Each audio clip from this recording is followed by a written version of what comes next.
IdahoSports.com's presentation of the 2018 Idaho High School State Baseball Championships is brought to you in part by the Idaho Transportation Department. Drive well, Idaho.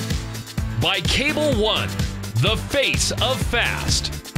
By your local Toyota dealer. Toyota, let's go places. By the Idaho Army National Guard. Defend what matters most. By Project Filter, Idaho fights tobacco. And by Westmark Credit Union, everything you need.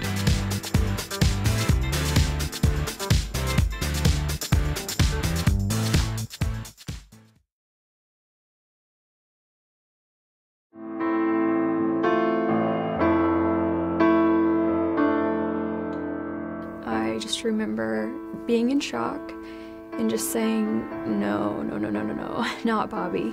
I remember going on Facebook and all of these kids had already posted on his wall, you know, rest in peace, Bobby, I'll miss you. And I don't know that Bobby even realized how much he'd be missed. Put your seatbelt on, just put it on.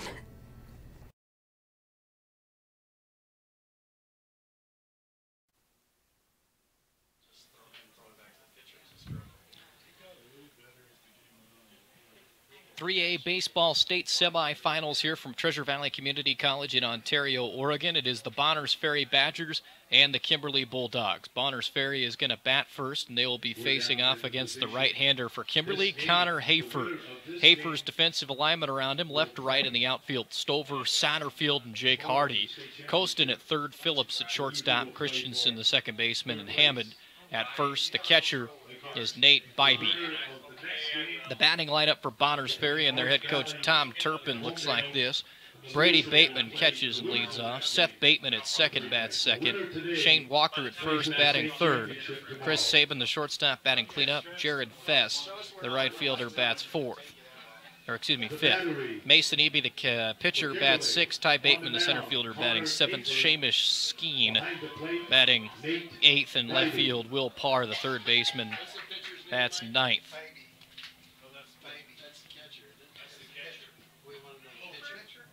Kimberly will come out with the red tops, white pants, and black lettering with white around the letters.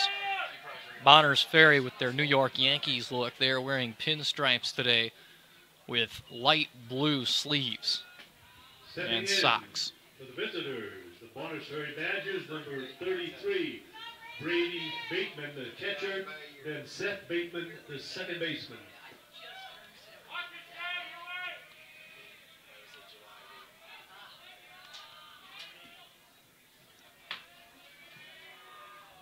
First pitch will come at 4:12 and be a base hit up the middle for Brady Bateman. One pitch, one swing, and one hit. 78 degrees and sunny at first pitch.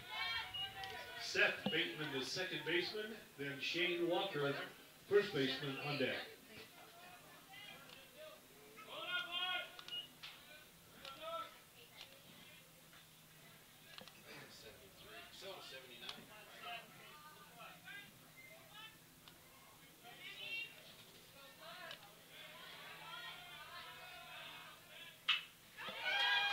And the second pitch hit to center field, backing up, and it goes over the head of Satterfield.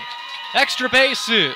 Rounding second and heading to third base is Brady Bateman on a double for Seth Bateman.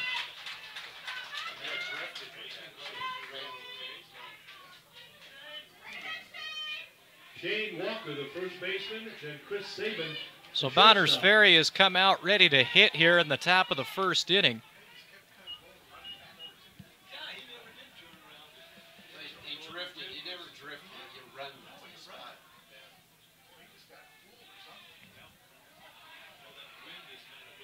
Shane Walker, the batter. They take the leads off second and third, and a fastball in the lower part of the strike zone is a called strike, 0-1 on Walker. Chris Sabin, the shortstop, is on deck. Connor Hafer sets just above the belt, way outside, all the way to the backstop. Coming in from third base on the wild pitch is Brady Bateman, and it is 1-0 Badgers.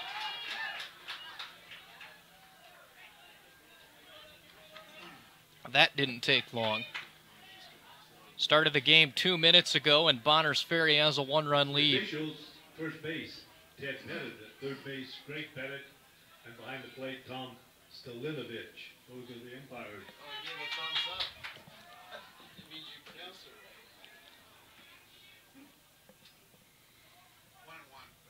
One ball, one strike the count on the first baseman, Shane Walker, the pitch. High and inside, ball 2.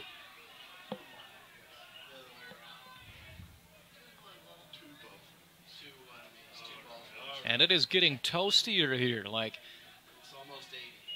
a real summer day coming.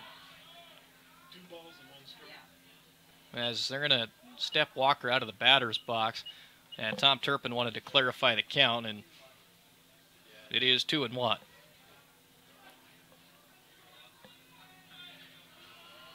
Hafer sets the leg kick at the pitch, and this is swung on and hit pretty well to deep right field. Backing up is the right fielder. Hardy will dive, not able to catch it. Coming in and scoring is Seth Bateman all the way to third base, and sliding in head first with an RBI triple is Shane Walker, and the Badgers a 2-0 lead.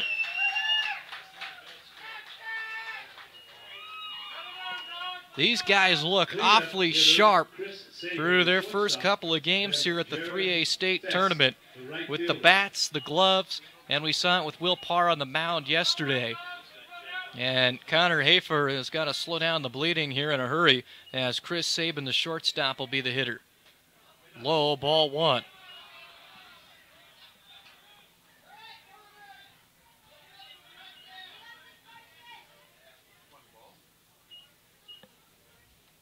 One ball, no strikes, the pitch. Swung on, and that's hit well.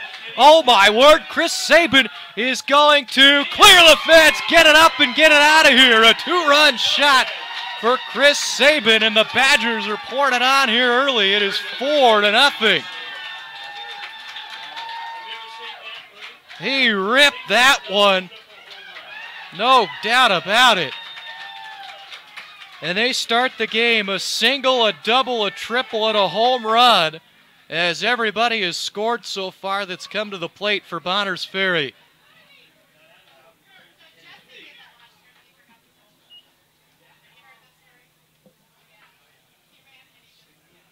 And Jared Fess, the right fielder, will be trying to continue on the inning as Simon Olson heads to the mound to talk to his pitcher. Dr. Whitmire at Pheasant Cove Dental in Kimberly has been making smiles beautiful for over 20 years.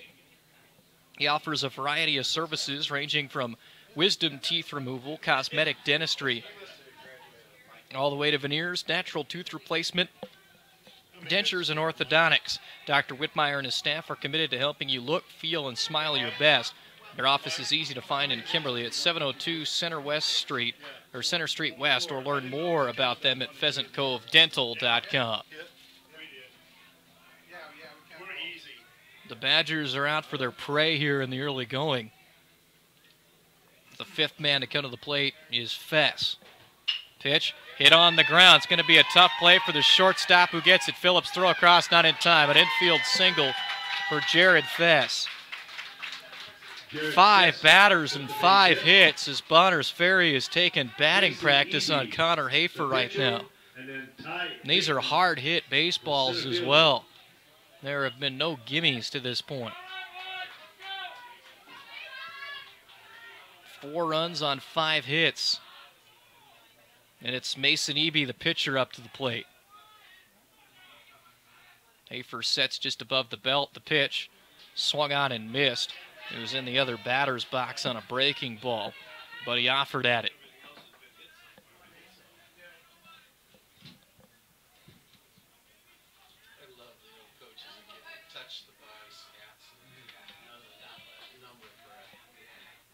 Next pitch, the runner goes, pitches low and outside, throw to second, is not in time, and it goes into center field. Getting up and heading to third base is Jared Fess, and he will get in safely with a slide.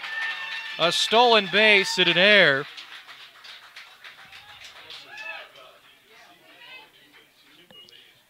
And Bonners Ferry has another runner 90 feet away. And a 1-1 count on Mason Eby.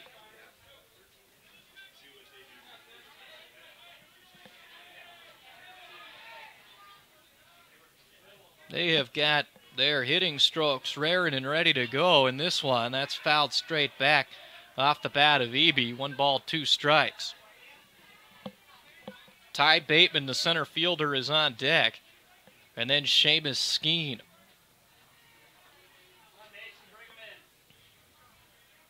Eby awaits the pitch from Hafer. The leg kick in the offering is a breaking ball too far inside, and the count evens at 2 balls and 2 strikes.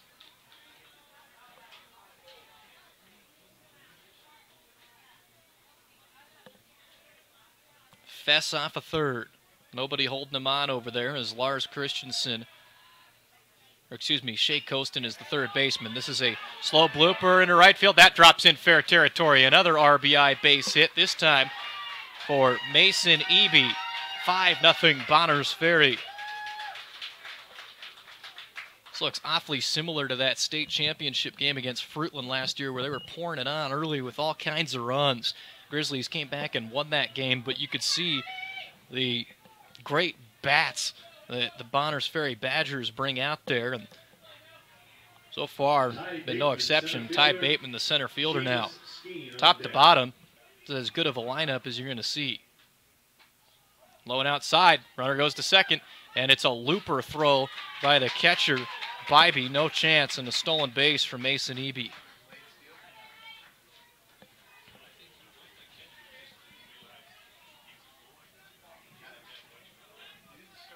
Bonners Ferry did some scouting on Kimberly, and they have decided that they want to run here today on the battery of Hafer and Bybee.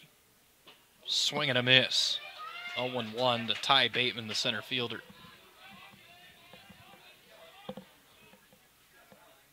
Nobody out.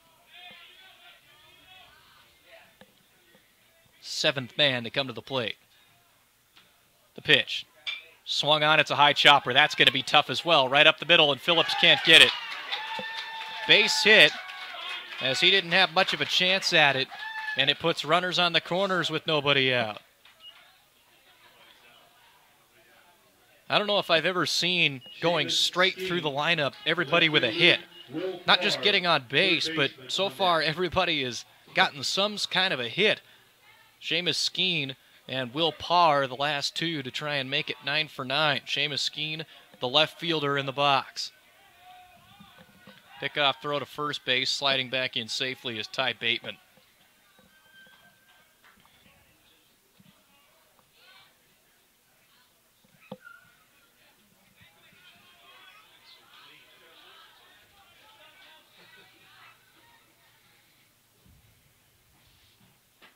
Low. Ball 1, Seamus Skeen takes. And I would not be surprised to see Ty Bateman go on one of these next couple of pitches from first base. With the runner on third base and nobody out so far in the inning. There he goes. Pitch is low, and he almost threw it by the pitcher. So he'll just take the base unopposed, and it's 2-0 the count. This is what good baseball teams do. They find the weakness and they go right at it. There's a good hitter's pitch coming up for Seamus Skeen, the 2-0. Spoke too soon. It's in the dirt, 3-0.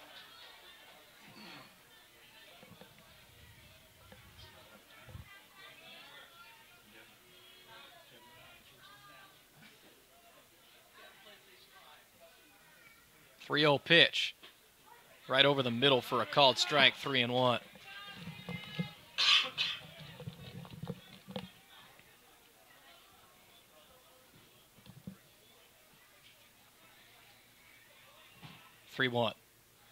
Low ball 4. Catcher can't find it. Bybee's got to get to it, and he does. So that loads the bases. The first batter that's come up that's not gotten a hit, but he got on board, so that's 8 for 8 getting on base. And Connor Hafer has not had it here in the first inning. On the season, Hafer is 2-0 in just 3 appearances, a .58 earned run average.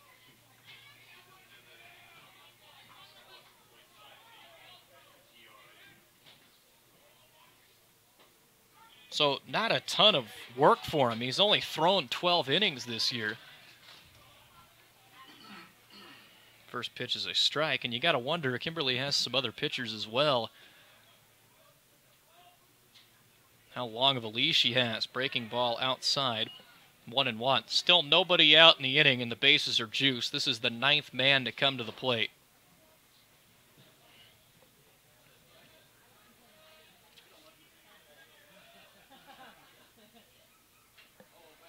Pitch fouled off there.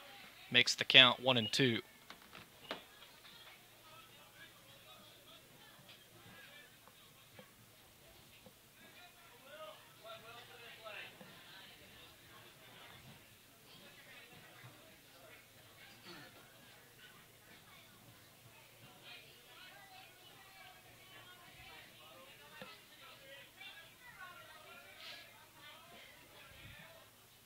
The pitch. Outside off the plate. 2 balls, 2 strikes. To Will Parr, the third baseman. 7 hits this inning, a walk, and a 2-2 count to the 9-hole hitter.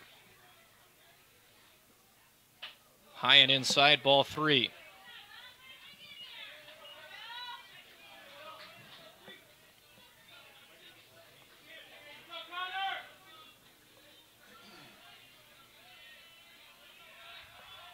Runners are lead from every base. Pitch fouled off to the right side. That'll make it to the parking lot.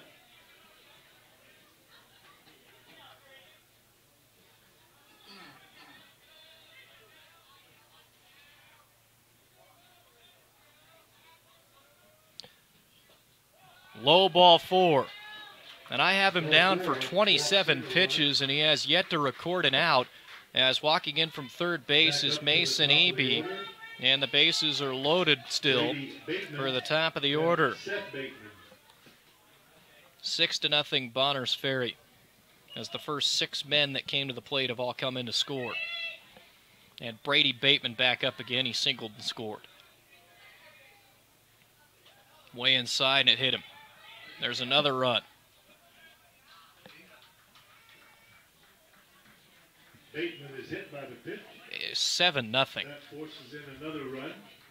And at some point, I think Kimberly is going to have to think about some alternative options. This is simply not working, as you have gotten through not 10 different batters so far and had the equivalent of 0 success at all. They're sticking with him as the corner of the infield is in on the cut of the grass. That's hit into right field, another base hit. Here comes the run. Holding at third base is Will Parr. 8-0 on an RBI single for Seth Bateman. This is incredible. What a hitting performance by the Badgers here, and it's Shane Walker's turn. Shortstop.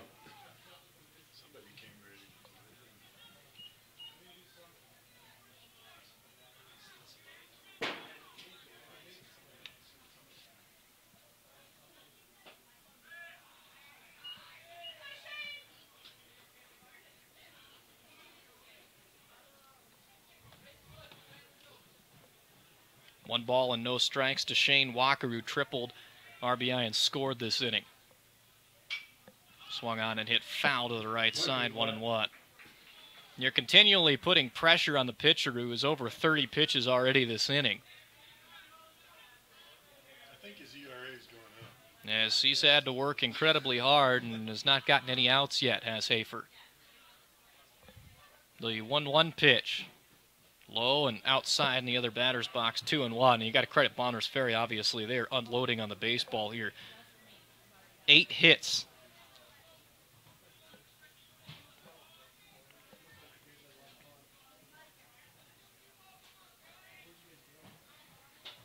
Outside corner is the call there. 2 balls and 2 strikes.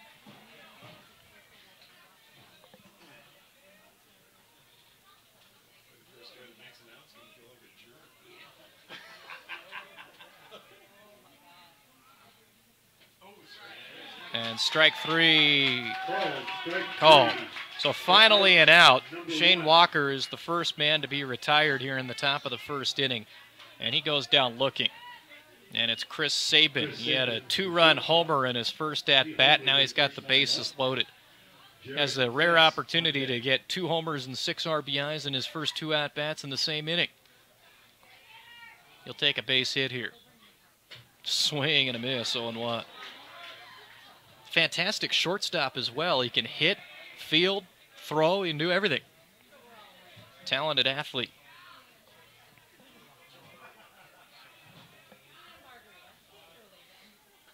Breaking ball inside, 1-1.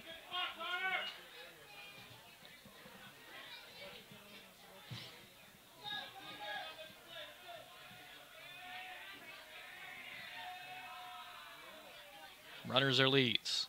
Low and outside, 2-1.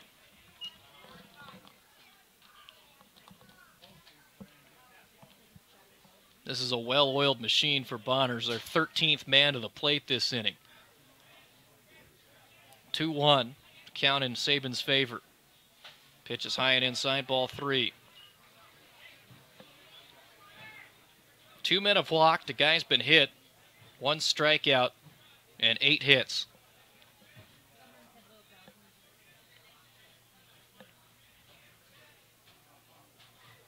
Swung on and crushed to left field. That might have a chance. Let's see how. Foul ball. That one hooked and went foul there as the count's gone full. Hard to tell from here, but it got some hook going. This kid could absolutely crush the baseball. And if I'm Hafer, I'm not throwing it anywhere near that area again.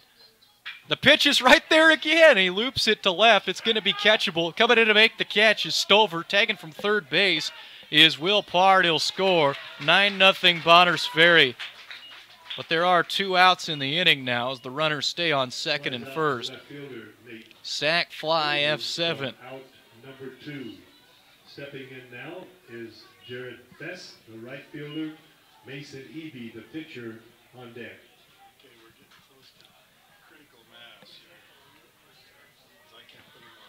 Jared Fess is the batter. He singled and scored this inning. High and outside, ball 1. I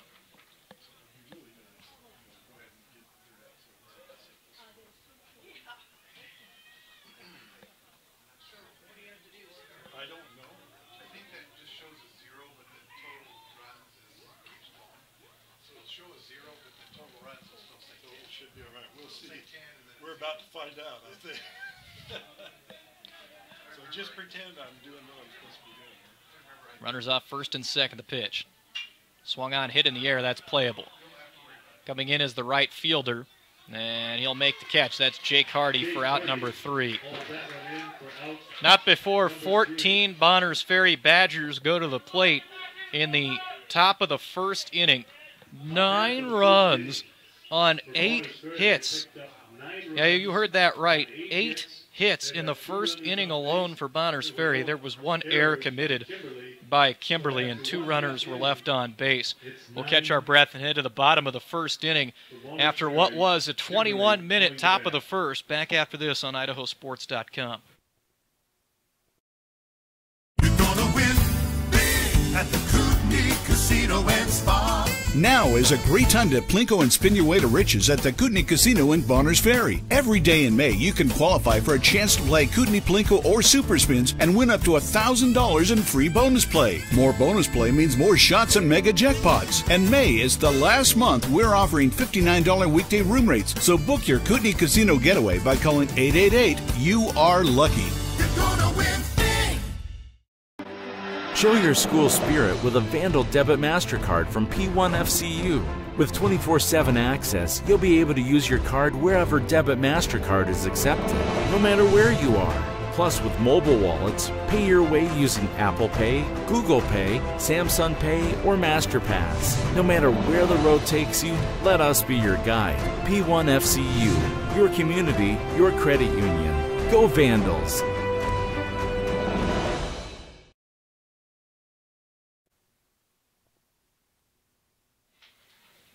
Bottom of the first inning, Bonners Ferry 9, Kimberly nothing here on IdahoSports.com, and the Badgers will throw out right-hander Mason Eby here in the bottom half of this inning.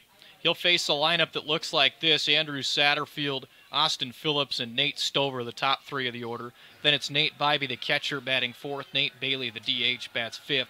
Braxton Hammond at first base, batting sixth. Lars Christensen in second base, batting seventh. Shea Costin is at third base, batting eighth, and Connor Hafer rounds it out at pitching.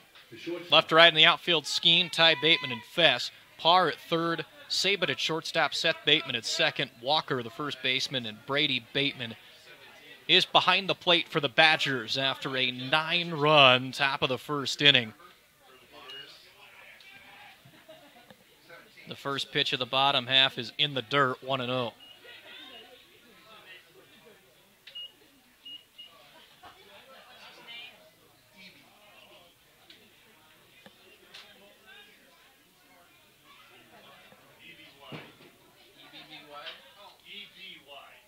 This one hit to the first base coach, who tries to barehand it and catch it, not able to, as it just falls out of his hands. 1 ball and 1 strike.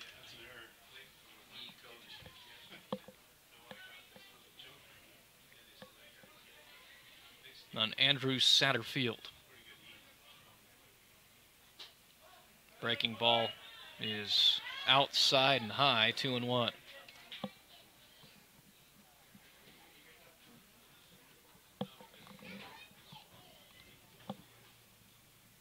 The 2-1 is ripped to left field. Good lumber on it, and it is caught by Skeen. No, he dropped it. Went off his glove as he had it on the jump, then somehow didn't haul it in. I don't know what to score that yet, as they're going to give an error to the left fielder, Seamus Skeen. Austin Phillips, the shortstop. Nate Stover, So the no-hitter is still intact. Just kidding. Austin Phillips, the shortstop.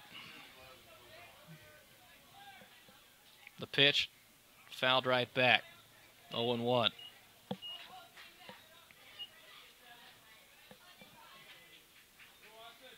Grangeville has walked off Malad in the 2As. They'll advance to the 2A state championship game.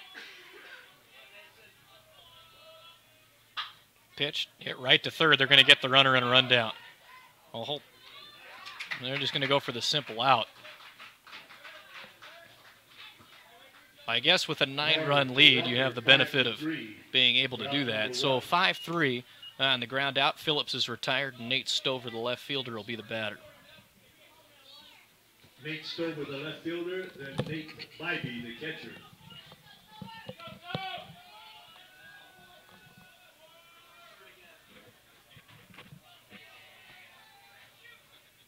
Runner off third. Mason Eby sets the pitch. Swung on, hit between the gap, base hit, RBI. Kimberly plates the first run of the game. It's 9-1. Drives in a run for Kimberly. Brings up number 6, Nate Bybee, the catcher, with Nate Bailey, the DH.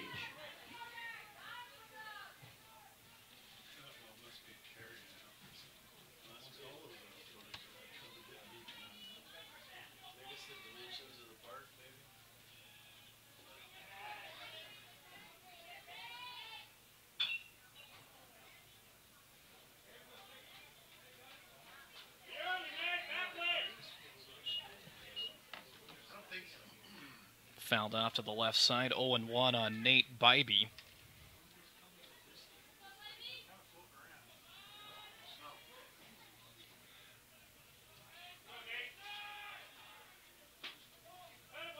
Breaking ball outside. 1-1, count evens.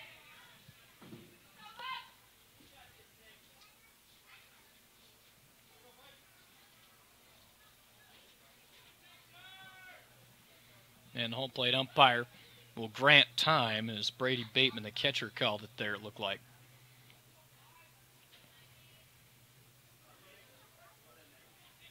Stover off of first. Bunt shown right in front of the mound. Picked up, thrown to first in time. And sacrifice 1-3 moves Stover to second base. Stevie to Walker. 1-3 for out number 2. Sacrifice. And that's 2 outs for Kimberly. Nate Bailey, the DH. Then Braxton Hammond, first base.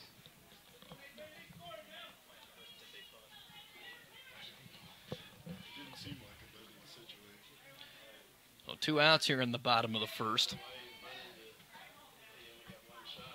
Nate Bailey, the DH. Breaking ball called strike 0-1.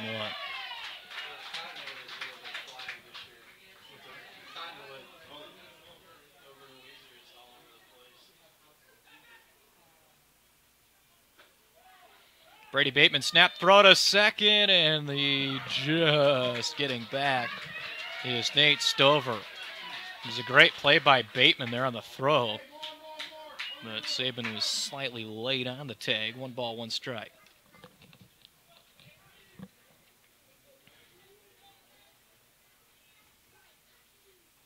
So this one swung on, and it's got some giddy up on it. That might get out of here, and it is gone. A 2-run homer for Nate Bailey.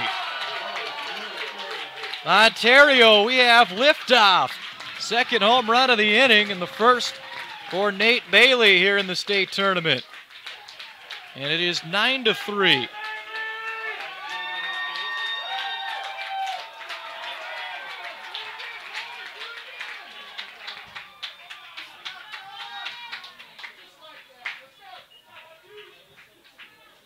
Got to appreciate the resiliency here of Kimberly to jump right back into it here in the bottom half of the inning. They're swinging well, and the baseball is carrying here from Elks Memorial Field.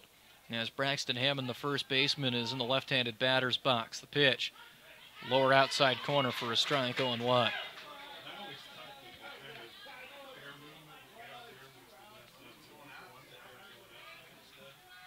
The 1 pitch, swung on, hit up the middle. That is a base hit past the glove of the diving second baseman and into center field.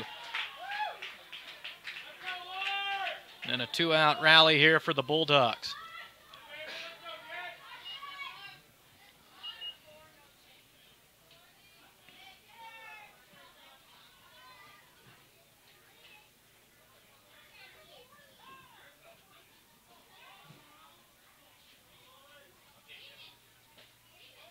Pitch is low off the plate, 1-0. One of the things to note is it appears Bonners Ferry is trying to save Brady Bateman so that he can pitch most likely tomorrow is what they must be shooting for. Is Brady Bateman is one of their best pitchers, so they've got to feel pretty good if Mason Eby can give them a strong start here today. So far, Kimberly has gotten 3 runs against him in the bottom of the first inning, but if he could battle through it, he's got a nice cushion. 2-1 pitch, swung on and hit foul down the third baseline. Count evens at 2-2.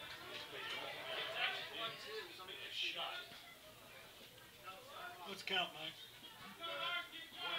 1 and 2. So apparently the count is 1-2. And it stays 1-2.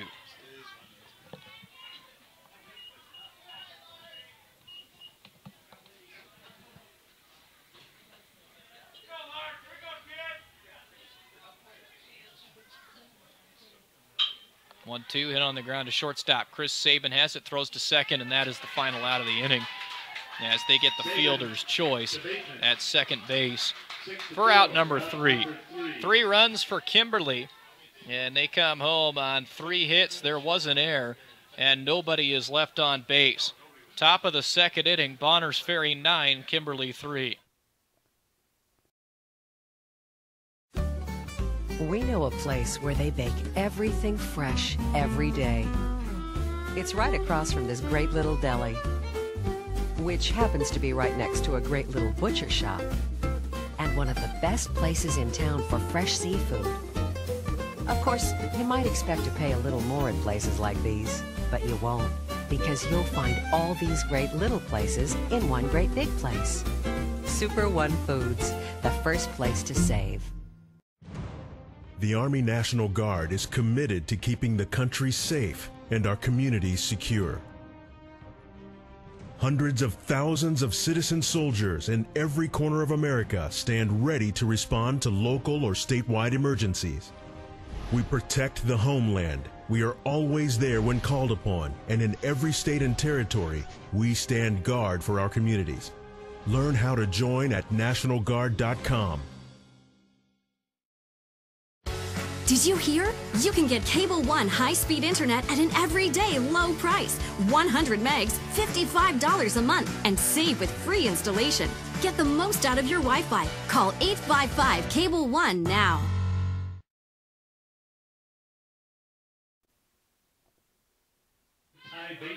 Top of the second inning here, Bonners Ferry 9 and Kimberly 3. This one is fouled straight back off the bat of Mason Eby, 0-1 the count. This is the second inning and the 15th batter faced by right-hander Connor Hafer, who is still pitching. And Hafer throws in the other batter's box, 1-1.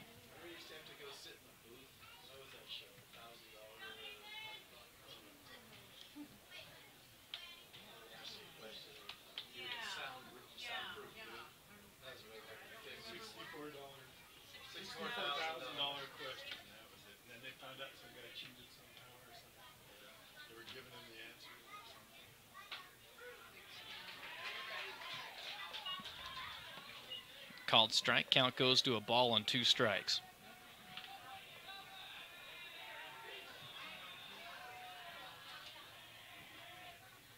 One-two pitch, swung on and foul tipped into the glove of the catcher for out number 1. As if you have allergies right now, they are picking up in full force, as everything is blowing around right now. I don't think you can really see that on the video, but it has gotten a little breezier.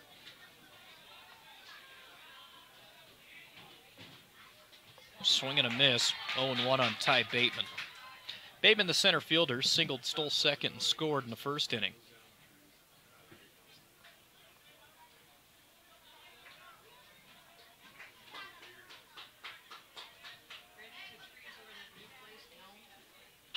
This pitch hit right at third, and Shea Costin makes the play. So now 2 outs. Taken by Shea Costin for out number 2. Seamus Skeen, the left fielder. Then the third baseman, Will Parr.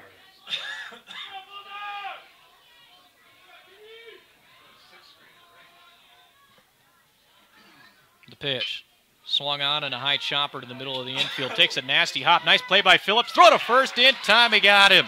Beautiful play by the shortstop, Austin Phillips. And 1-2-3 in the second inning for Bonners Ferry. Bottom of the second inning, Bonners 9, Kimberly 3 on IdahoSports.com. IdahoSports.com's presentation of the 2018 Idaho High School State Baseball Championships is brought to you in part by the Idaho Transportation Department. Drive well, Idaho. By Cable One, the face of fast. By your local Toyota dealer. Toyota, let's go places. By the Idaho Army National Guard. Defend what matters most. By Project Filter, Idaho fights tobacco. And by Westmark Credit Union, everything you need.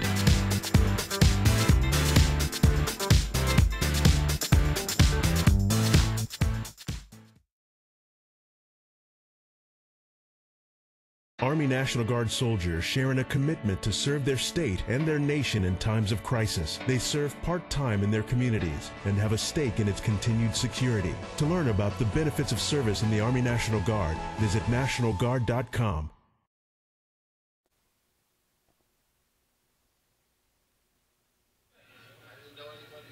9-3 Bonners Ferry, and Kimberly coming up here in the bottom of the second inning. Shea Costin, Connor Hafer, and Andrew Satterfield will be the batters to face right-hander Mason Eby.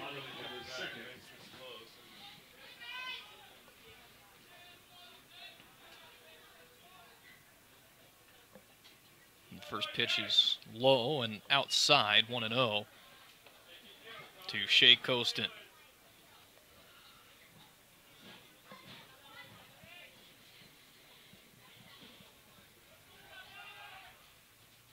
Swing and a miss, so 1-1. Count will even up on him.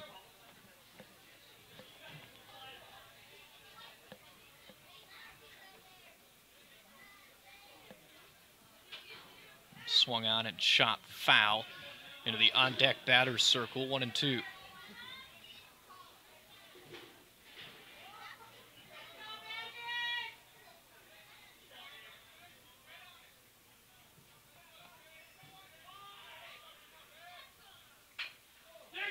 Slow roller, it's in front of the mound. Off the mound is Eby, loses his hat, but keeps control of the baseball and throws him out at first base. 1-3 on the ground out. One gone in the bottom of the second inning for Connor Hafer, the pitcher. Connor Hafer, the pitcher. Hafer this season, a .435 batting average and 9 RBIs out of the bottom of the order.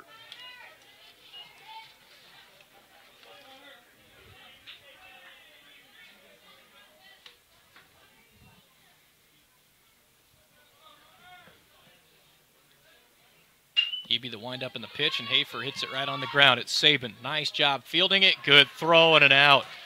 He is silky smooth at shortstop, and the first two are retired in order for Kimberly.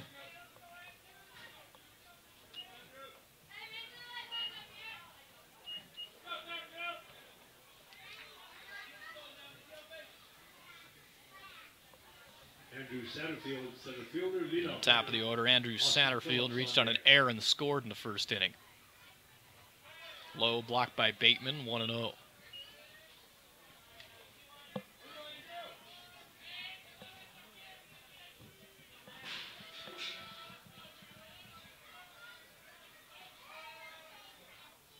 One-0 pitch is hit fairly hard to left center field. Shading to his right and making the catch is Ty Bateman for out number 3. 1, 2, 3 in the inning. Go the Kimberly Bulldogs. We'll head to the top of the third inning, a 9-3 Bonners Ferry lead. Cottage home, craftsman home, Victorian home, dream home.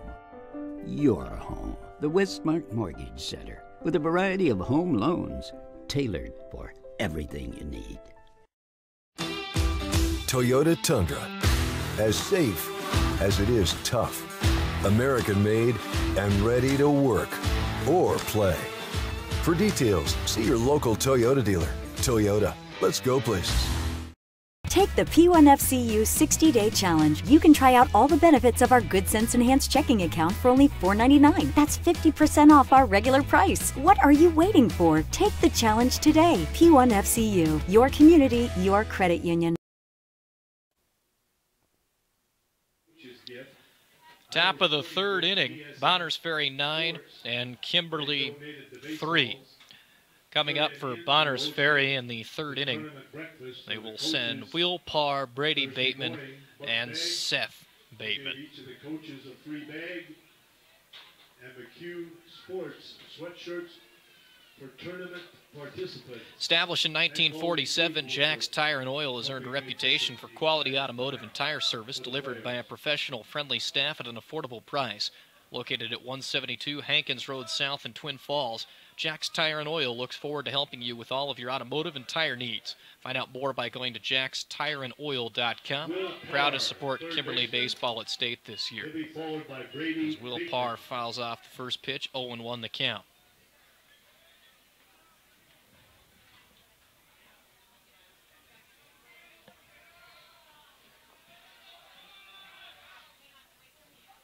Low and outside, 1-1.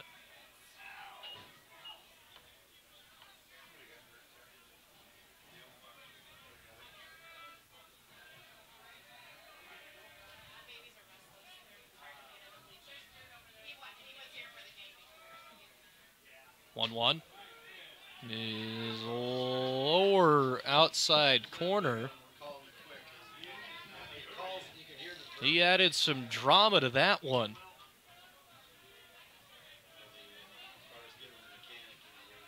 1 ball, 2 strike pitch. Swung on and missed, strike 3. Swinging, strike 3 for out. Third strikeout for Connor Hafer here in the 3rd inning. Catcher Brady Bateman. After throwing over 40 pitches in the 1st inning, he's settled down quite a bit to retire the last 5 Bonners Ferry batters he's faced. And it's back to the top of the order in Brady Bateman. Shows bunt, pulls back, and it is a ball, 1-0.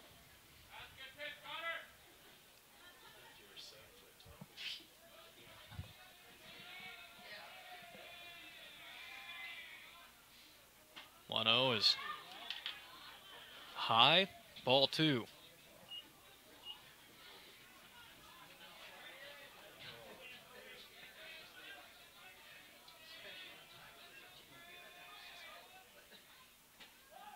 And this one is also low and inside, so he's barely missed 3 consecutive pitches.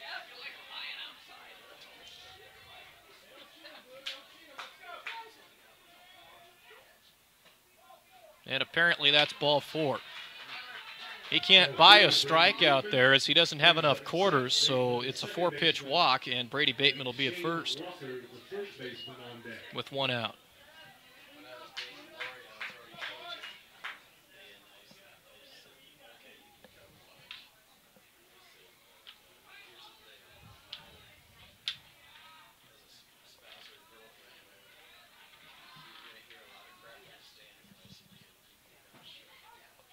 Fastball called strike, 0-1 to Seth Bateman. Bateman a double and a run in the 1st, RBI single in the same inning. So he's 2 for 2 today. Pickoff throw at 1st and sliding back in safely is Brady Bateman. I'd like to thank our sponsors, Pheasant Cove Dental, Jack's Tire and Oil, P1FCU, Super One Foods, and the Kootenai River Inn and Casino. Swung on and fouled off to the left. 0-2.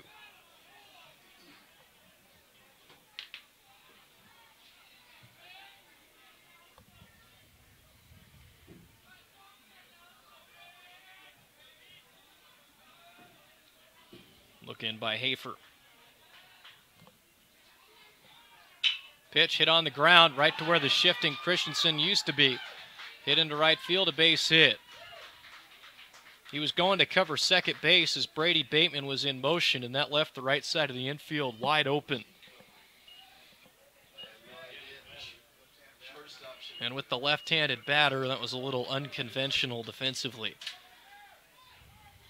And it didn't work out, obviously. Marsh Valley and Homedale coming up next at 7 o'clock.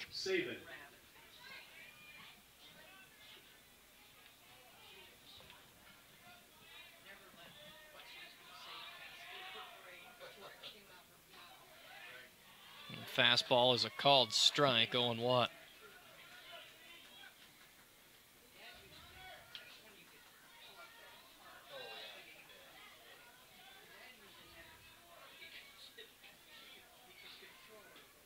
No 1 pitch is called strike as well on a breaking ball, 0-2.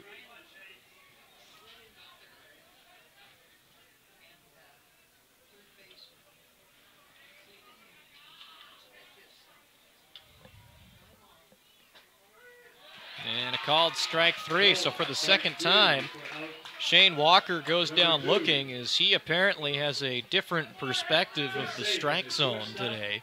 Jared Fest, right fielder. Chris Sabin, the batter. 2-run homer in the 1st, a sac fly in the same inning as well. Breaking ball called strike in the lower portion, 0-1.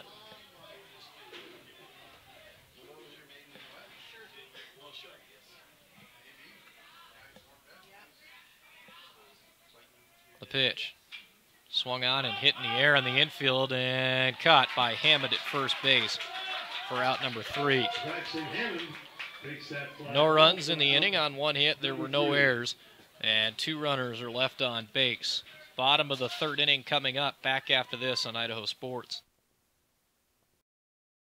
You're gonna win big at the Kootenai Casino and Spa. Now is a great time to plinko and spin your way to riches at the Kootenai Casino in Bonners Ferry. Every day in May, you can qualify for a chance to play Kootenai Plinko or Super Spins and win up to $1,000 in free bonus play. More bonus play means more shots and mega jackpots. And May is the last month we're offering $59 weekday room rates. So book your Kootenai Casino getaway by calling 888-YOU-ARE-LUCKY. You're gonna win big.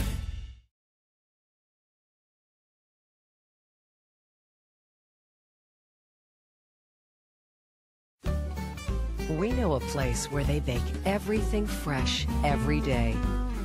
It's right across from this great little deli, which happens to be right next to a great little butcher shop, and one of the best places in town for fresh seafood.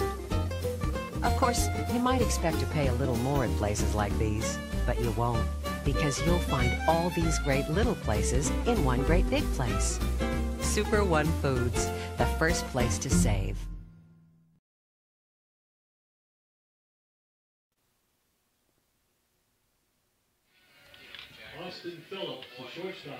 Bottom of the third inning, and Kimberly coming up 9-3. Bulldogs have Austin Phillips, Nate Stover, and Nate Bybee due up.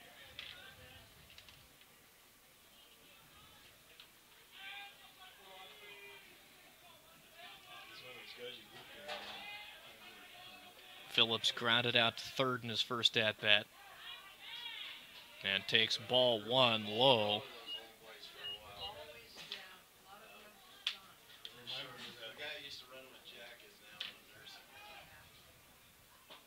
Swing and a miss, 1-1.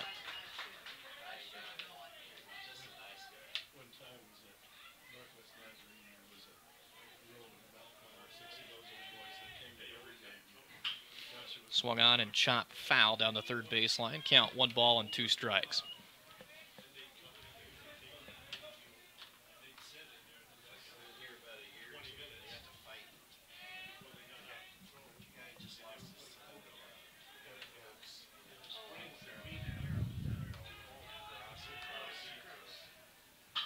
One-two pitch, hit right to third base. Parr to Walker in time for out number 1.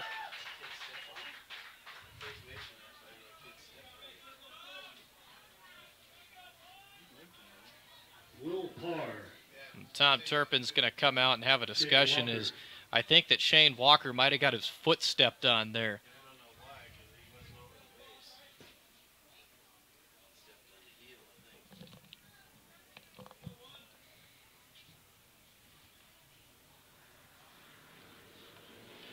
And he's okay.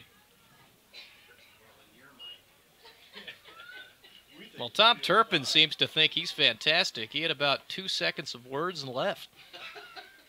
He's the doctor I'm going for. I know you guys have St. Luke's people here, but I want to know what Tom Turpin thinks.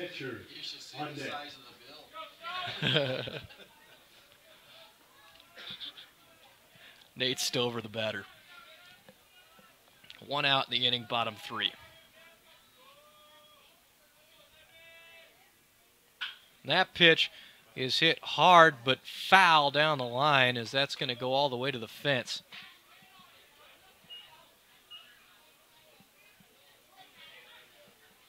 A long strike, 0-1 on Nate Stover. RBI single in his first at-bat and scored on that Nate Bailey 2-run homer.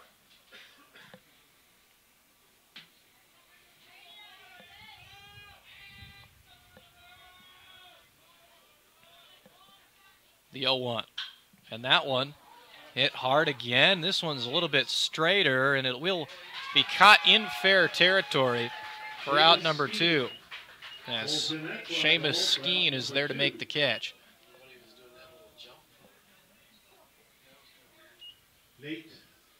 So both pitchers have settled down after fairly rocky starts.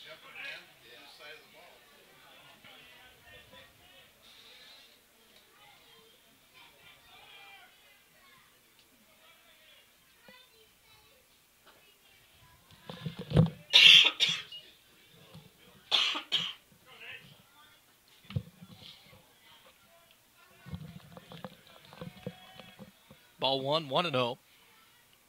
Next pitch hit high in the air on the infield, however. It'll get back to the outfield trouble. And nice play. Backpedaling. It's Saban as he stumbles to the ground but brings it in. 1-2-3 inning. Again, back-to-back 0 spots put up by Mason Eby. Top of the fourth. Bonners 9, Kimberly 3 on Idaho Sports. Cottage home, craftsman home, Victorian home, dream home. Your home, the Westmark Mortgage Center, with a variety of home loans tailored for everything you need.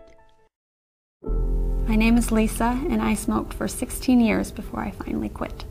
When I was a smoker, I didn't want to do things that wouldn't allow me to smoke. I never went on a field trip with either one of my children. All the field trips to the zoo, I missed all of that because that little round stick was controlling so much of my life. Now I can do any of that stuff. It doesn't matter. Call 1-800-QUIT-NOW or visit projectfilter.org.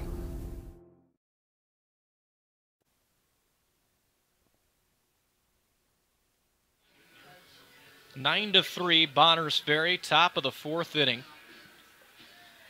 As again, we've got more baseball coming up tonight here at TVCC and around the state. Here tonight it'll be Homedale and Marsh Valley at 7 o'clock.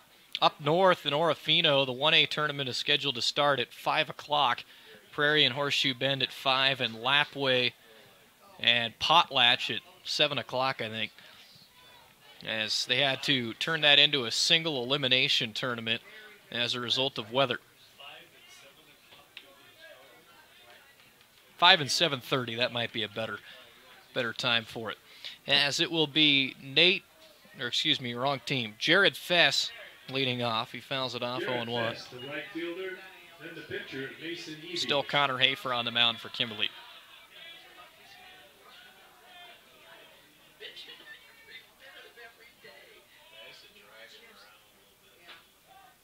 Fastball on the outside.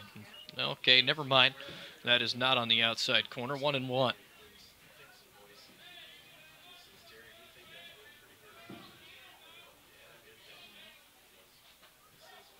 Low and inside, 2-1. Nobody out. Just underway in the top of the fourth inning. Bonners Ferry at the dish.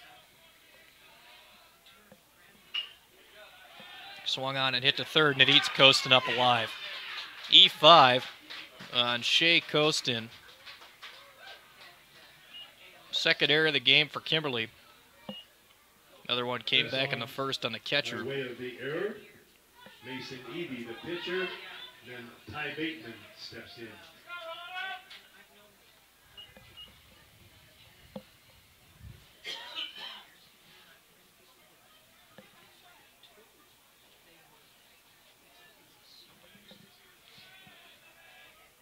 Bunt shown, offered at, and apparently tipped. So 0-1 on Mason Eby. Eby had an RBI single, stole second, and scored in the first inning, and struck out in the second.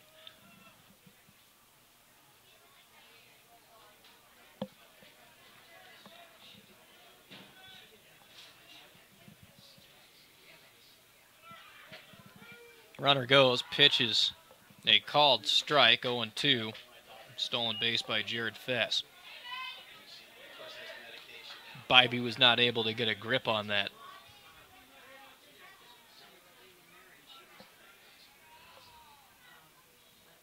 Time called before this next pitch.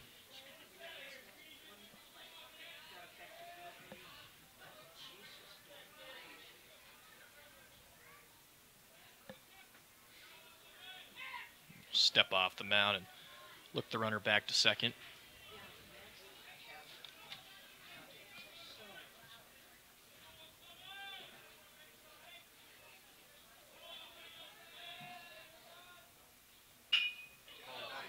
And this one hit into right field, a base hit. That'll continue things with runners on the corners.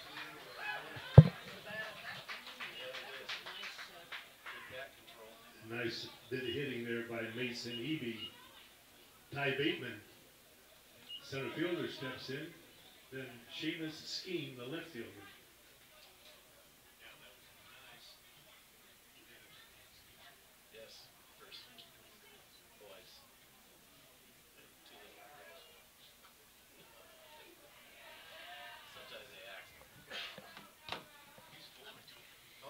Runner off first. There he goes. Pitches a breaking ball. They'll throw it to third, and a good job blocking it by Shea Costin over there, as that could have gotten away.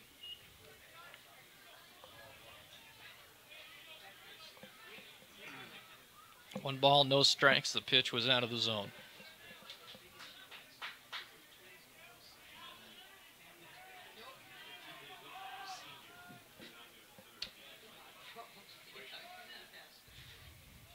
Check swing, it'll score a run. On another wild pitch. Jared Fess comes in to score. They're going to call it a pass ball instead. Yes, it was in the ground. So it is a wild pitch. I'm going to score it a wild pitch. Okay, so 1-1 the count. As the at-bat continues for Ty Bateman, who's 1 for 2. Called strike, 1-2. 10-3 Bonners.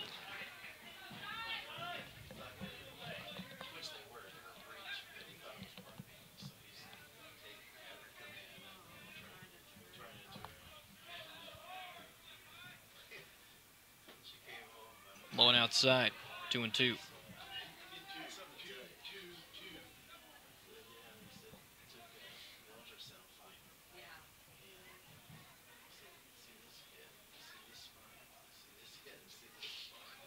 Swing and a miss, and he'll be out. Strike 3 for out. 1 out in the top of the 4th. Seamus Skeen next. Walked and scored in the first and grounded out to shortstop in the second. And the third baseman, Will Parr.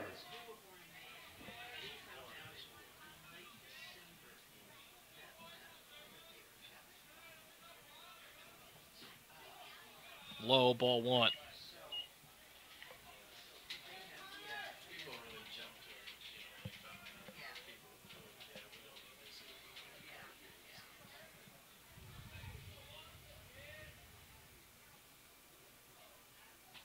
Nice breaking ball, but it was high, 2-0. 1 hour into this baseball game, we have 1 out in the top of the 4th.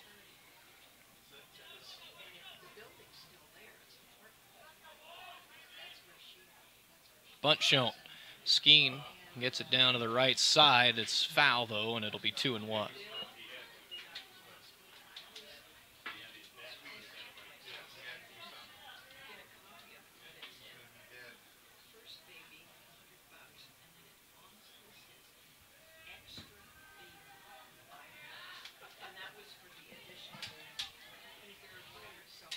Third baseman Costin playing in now on the cut of the grass. Ball goes off the glove of Bivey. Be high, so 3-1.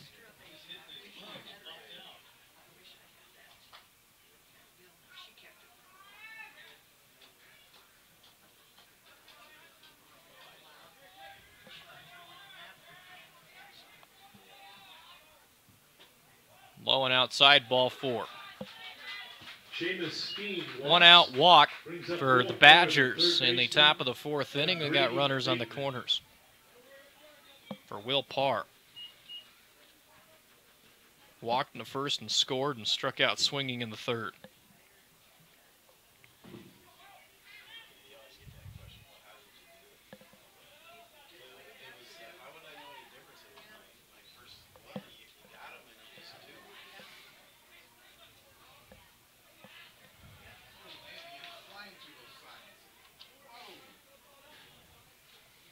And again, watch for the runner to go on this pitch. There he goes.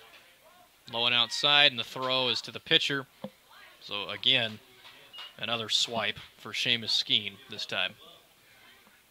2nd and 3rd. 1 out, top 4. 1 run already in this inning after 9 in the first. Pickoff at third, and Costin wasn't even at the bag.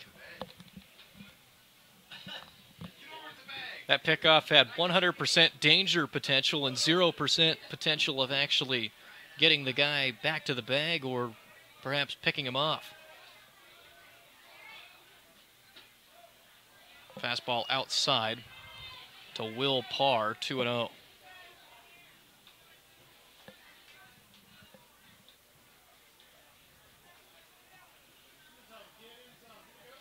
The 2-0.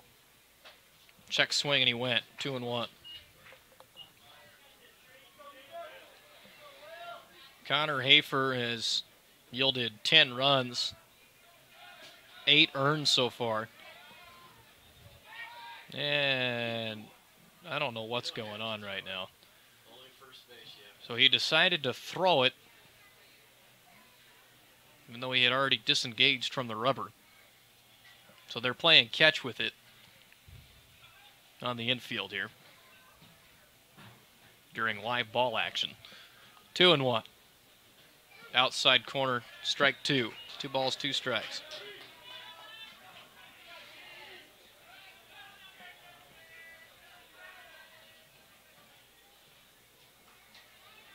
The set right at the belt.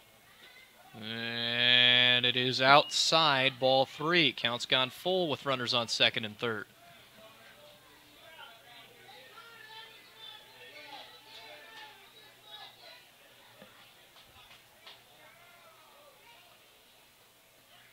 Low ball 4. Load them up.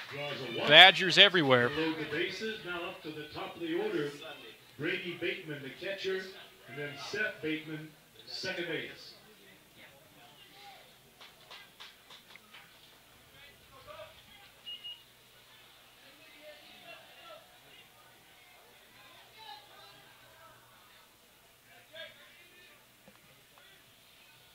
Nice breaking ball called strike, 0-1 on Brady Bateman.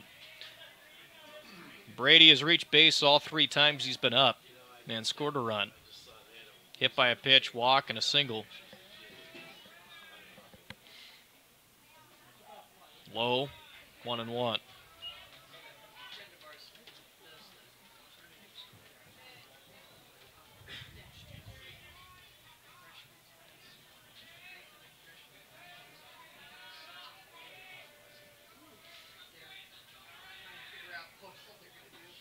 Big swing and a miss, 1-2.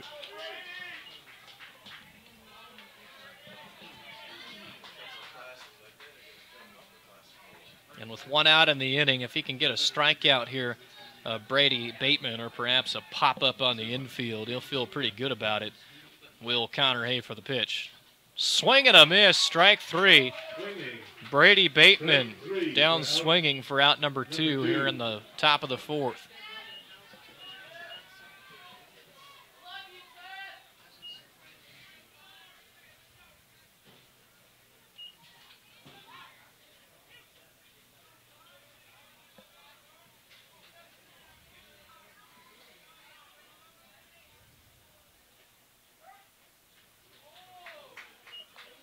Breaking ball called strike to Seth Bateman. He's been one of the hottest hitters in the lineup today. Everybody's been hot, but he's been especially good. 3 for 3 with an RBI and a run.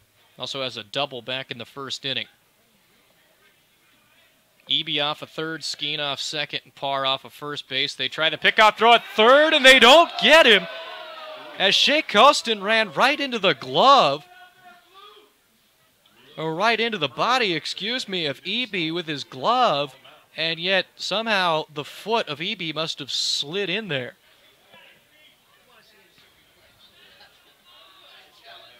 The 0-1 pitch. Inside, 1-1.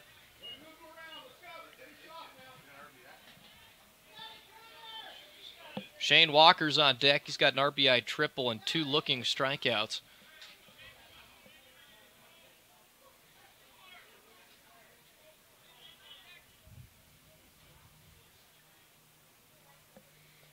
The pitch. Swung on and skied in the air and out of play. Ball and 2 strikes.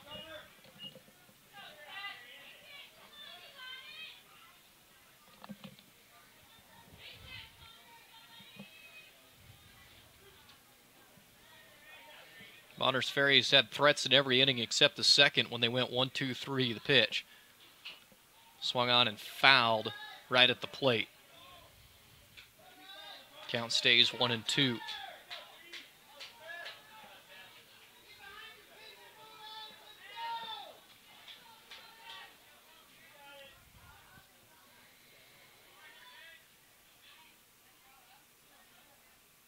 One-two is about to hit him, and he swings at it, hits it down the line, and foul. As that was closer than I think many people thought it was going to be initially off the bat. This is probably within 10 feet of being a fair ball there. But if it was fair, they would have caught it in right field as Jake Hardy was right there for Kimberly. And the count stays 1-2.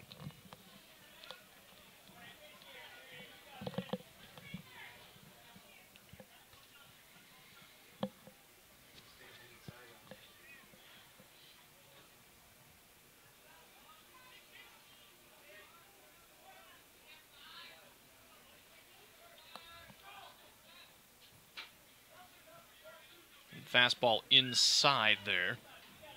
2 balls, 2 strikes. 2 balls, 2 strikes, 2 outs, top 4. Bases loaded.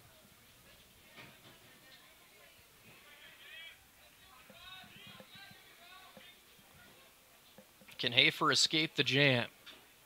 Fouled again. Next pitch will be A to the at-bat.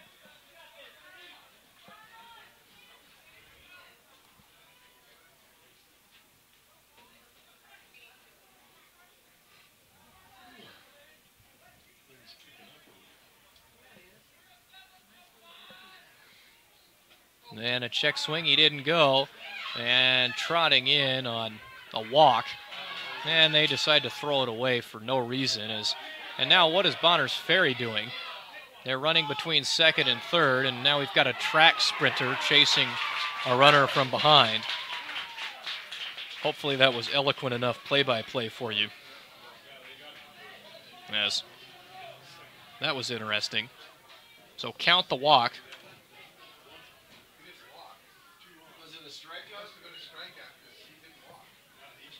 I don't know what. So there was 1 out. No, there was 2 outs already. Yeah.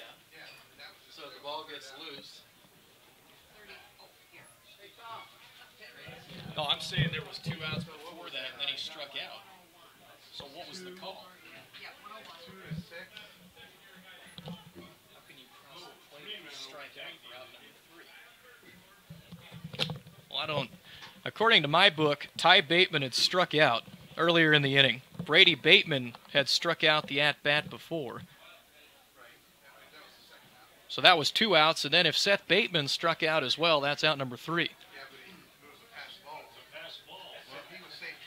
Hopefully Terry's going to have an explanation. So you got to save it first, and they take the guy going right to third. So it is 11-3.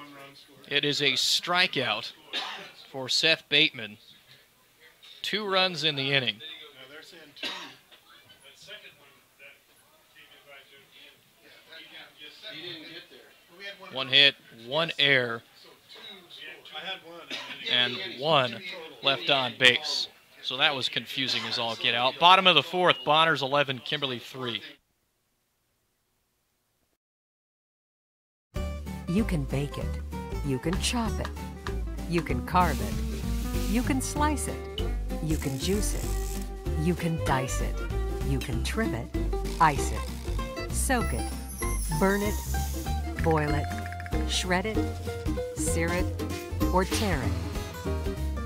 But when it comes to low prices, you just can't cut it any closer than Super One. Super One Foods, the first place to save.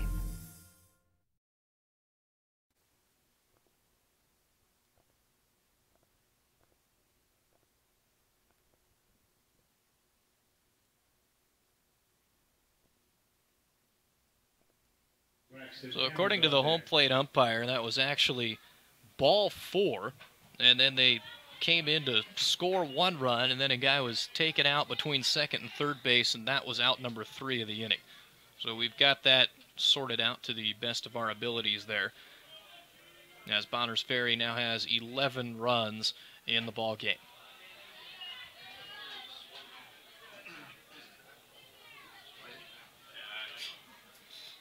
But the coaches are not complaining, so. In the end, it really doesn't matter all that much. Here's the pitch. Breaking ball low. Ball 4. Four pitch walk to Nate Bailey. Lars Christensen on deck. Oh, is it the bottom? It's the bottom of the 4th, excuse me.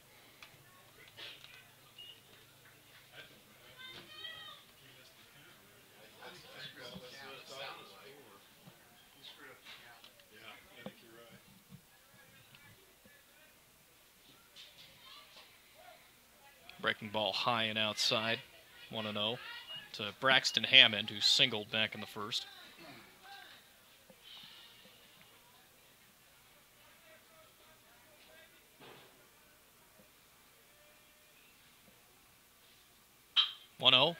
Ripped to left center field for a base hit.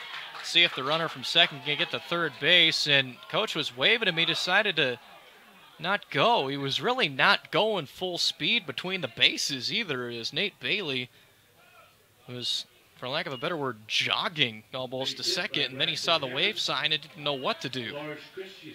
So first and second with nobody out for Kimberly here in the 4th as they continue to try and inch away at it with the bats.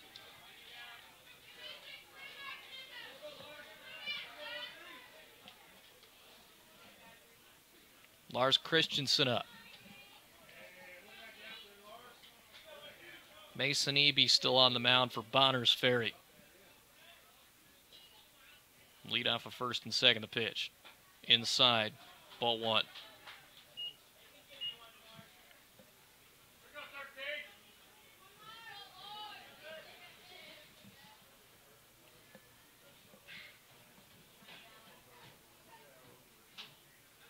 Ball swung on and fouled straight back. 1 ball, 1 strike to count.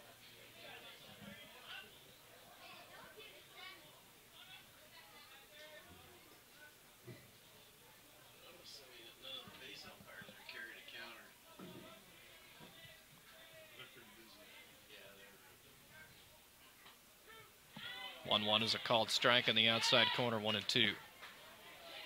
Eby knows that the outside corner is there for him, so he's gone to it quite a bit. Nobody out in the inning. 2 runners aboard. 1-2 pitch. Called, no, it's a ball. 2-2. That was right in the zone of what I was referring to with the home plate umpire, but that one missed. Swung on, hit, fair ball down the line. Into left field. They're going to wave Bailey around third. The ball is badly misplayed in left by Skeen. And diving into third safely is Braxton Hammond. So Bailey scores on an RBI base hit by Lars Christensen. Jay Custon, the third baseman, and Connor Hafer, the pitcher. And Shea Costin gets a turn with nobody out.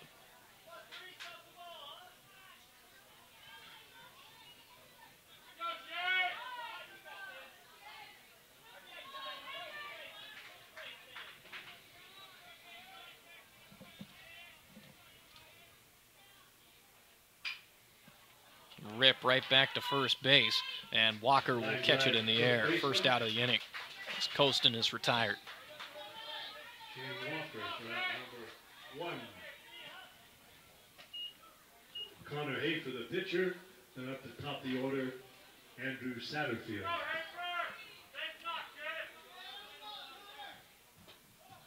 Pitch to Hafer, low and outside, ball 1. So Nate Bailey was a leadoff walk, and he came in to score on Lars Christensen RBI base hit. Swing and a miss, 1-1.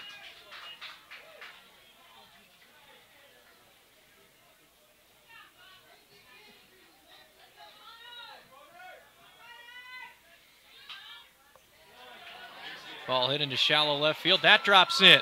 Could score 2 more runs. Here comes the throw from Skeen to the plate. It is not in time. Bateman's throw to second, though, is in time. So the run scores, but they do get the runner on the throw by Brady Bateman, the catcher. 7-2-4. 2-6 for the out. Base hit drove in 2 runs. So an RBI single for Connor Hafer. 11-5. Or a 2 RBI single. Andrew Satterfield. Center fielder, leadoff hitter, Austin Phillips on deck.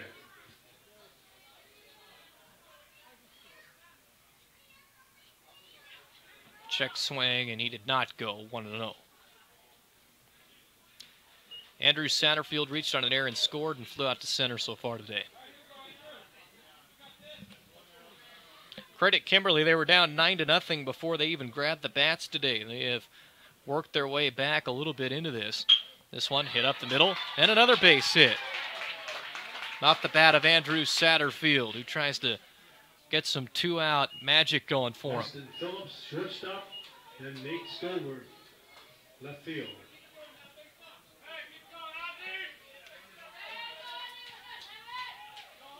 There is a lightning and slush delay at the 3A softball tournament right now.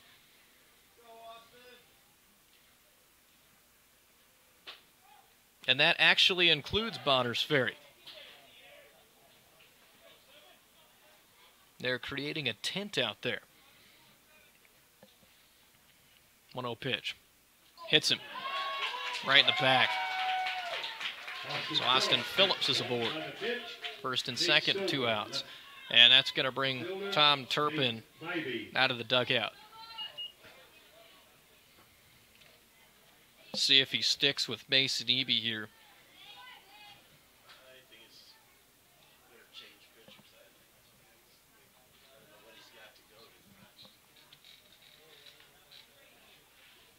As again, I think that Turpin is trying to preserve Brady Bateman for tomorrow.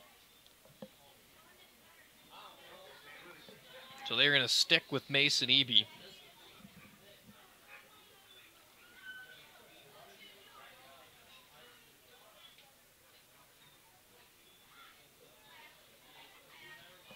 Nate Stover, left fielder, then Nate Bybee, the catcher.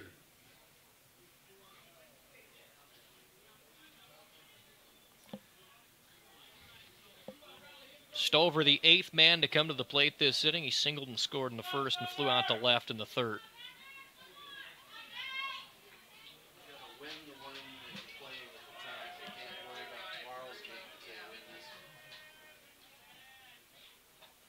Going outside, blocked by Bateman. 1-0.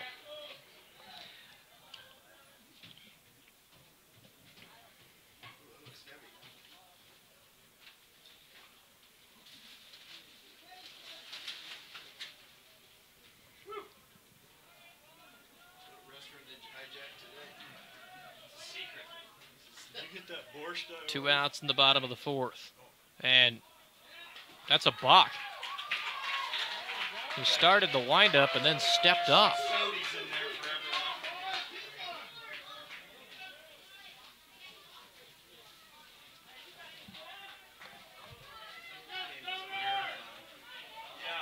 Want to know the count. Huge lead at second base. The pitch. Low, outside corner, 1-1. Ball 1 strike, 2 outs.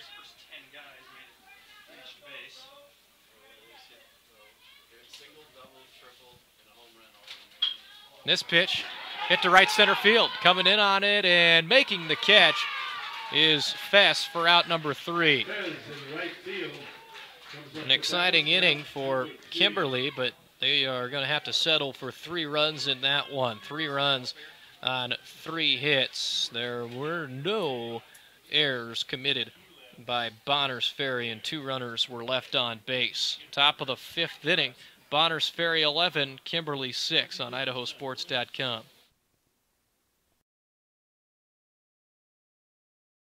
You're gonna win big at the Kootenai Casino and Spa. Now is a great time to plinko and spin your way to riches at the Kootenai Casino in Bonners Ferry. Every day in May, you can qualify for a chance to play Kootenai Plinko or Super Spins and win up to $1,000 in free bonus play. More bonus play means more shots and mega jackpots. And May is the last month we're offering $59 weekday room rates. So book your Kootenai Casino getaway by calling 888-YOU-ARE-LUCKY. You're gonna win big. Show your school spirit with a Vandal Debit MasterCard from P1FCU. With 24/7 access, you'll be able to use your card wherever Debit MasterCard is accepted, no matter where you are. Plus, with mobile wallets, pay your way using Apple Pay, Google Pay, Samsung Pay, or MasterPass. No matter where the road takes you, let us be your guide. P1FCU, your community, your credit union. Go Vandals!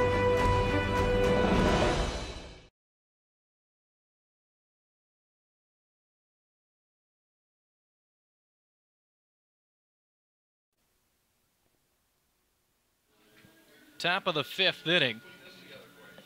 And the right-hander is going to be a new pitcher for Kimberly. As Kimberly is going to go to Tristan O'Donnell on the mound. Connor Hafer goes 4 innings here.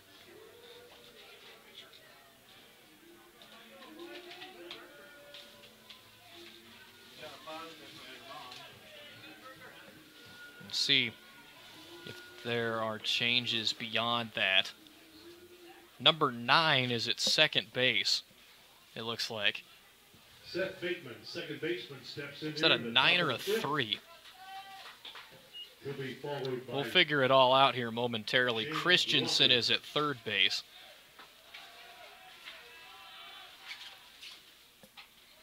Pitch outside 1-0 to Shane Walker.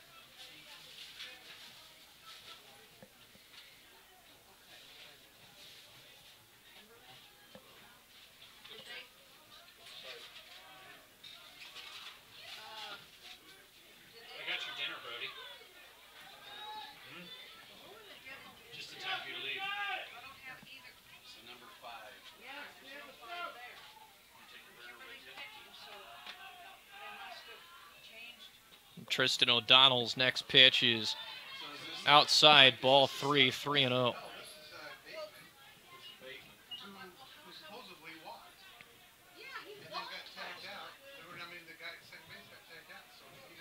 I have no idea why Seth Bateman is batting right now, based on the explanation that we were given after the last inning.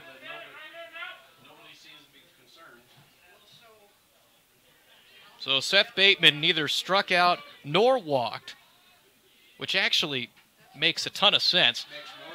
Makes way more sense than what we were originally talking about, and he walks, ball 4.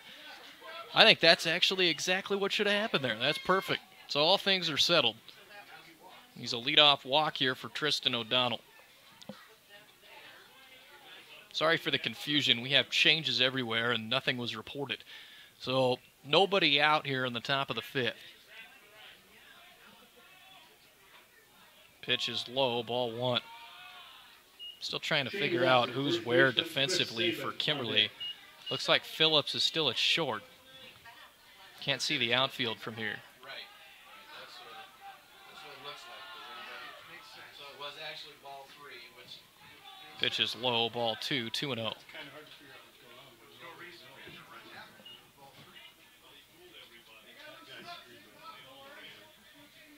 And here comes the meeting at the mound. So Shea Costin is out of the game. So that is the player that was removed, it looks like. And I think that O'Donnell took his spot. Now the question is, where did the pitcher, Connor Hafer, go? He just hit a 2 RBI single. I kind of doubt they're going to take him out of the game at this point.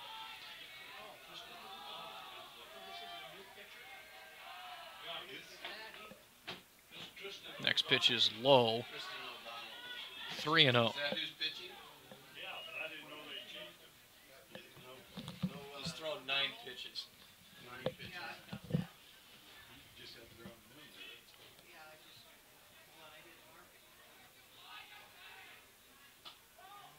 And that's outside, ball 4. Shane Walker walks. We're guessing at a lot of things here. That was Steps in, Jared Fess on deck. the second walk in a row issued by O'Donnell out of the bullpen. Tristan O'Donnell is the new pitcher.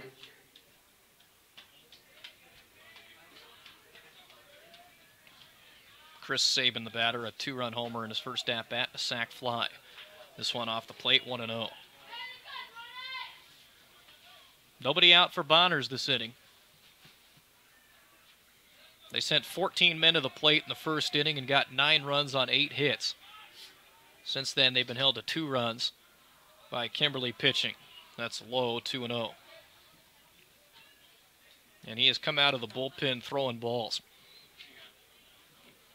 10 balls out of the 12 pitches he's thrown.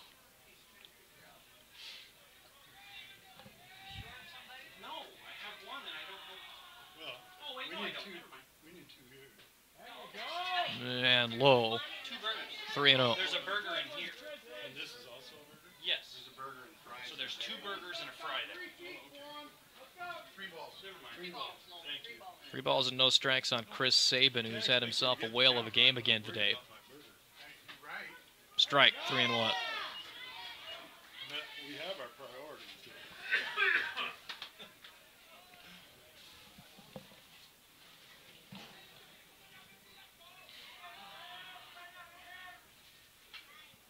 Fouled straight back. Now full count, 3-2. On deck for Bonners is Jared Fess.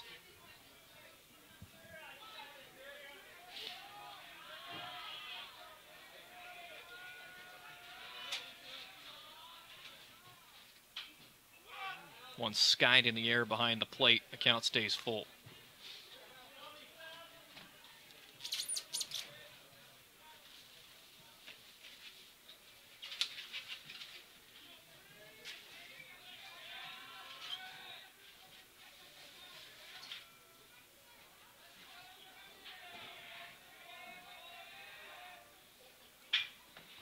Chris Sabin hits this right to third. Christensen has it, tosses across in time. 5-3 double play. Lars Christensen, the third baseman. 2 gone for Bonners in the 5th. Fires it over to first base for the double play.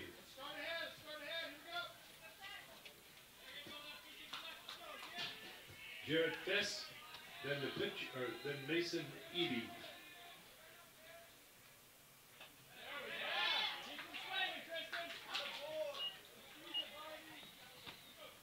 It's a strike 0-1 to Jared Fess. Scored twice today. Been the benefactor of multiple errors as well. Actually, both errors committed by Kimberly have been when he's been involved. As this one blocked in the dirt, but it ricochets way away from the catcher, Bybee, and that'll allow the runner to get to third. 1-1 the count.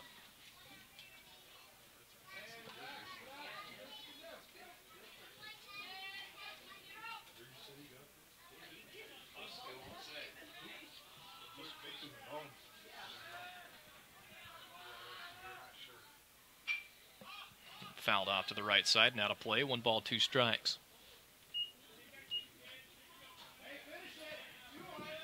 Kid down there took his hat off and started angling towards the ball. He thought he might have a play at it, but it ended up for naught.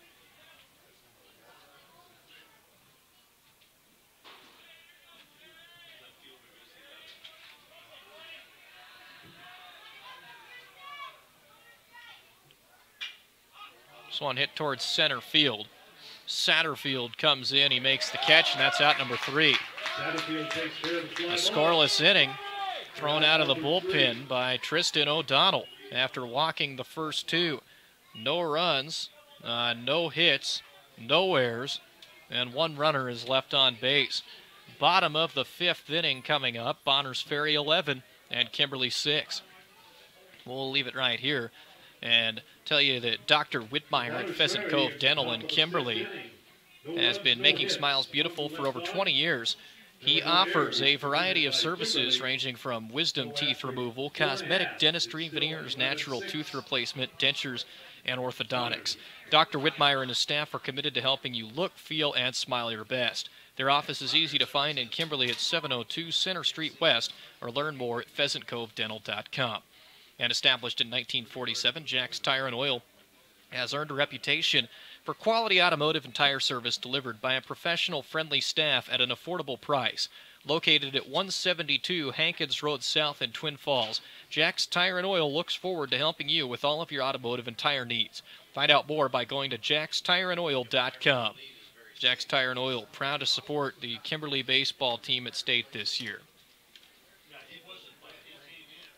An 11-6 lead as we head to the bottom of the fifth inning for Bonners Ferry.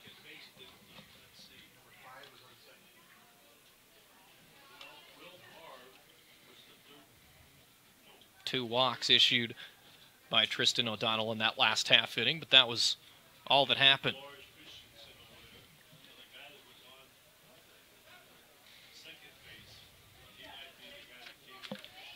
Seatbelts or safety hugs and love yourself today. Hashtag Belts on Idaho. This message brought to you by the Idaho Office of Highway Safety. And remember to join Idaho Sports Nation on Facebook, Twitter, Instagram, and YouTube. Get updates, breaking news, pictures, and more. Click the icons in the top left to follow us now. Pitch outside to Nate Bybee, 1-0.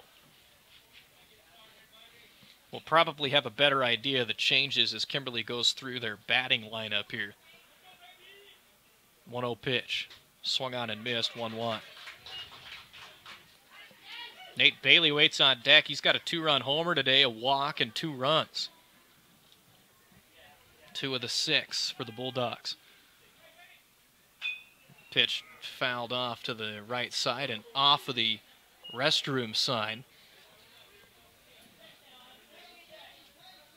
1 ball, 2 strikes, nobody out.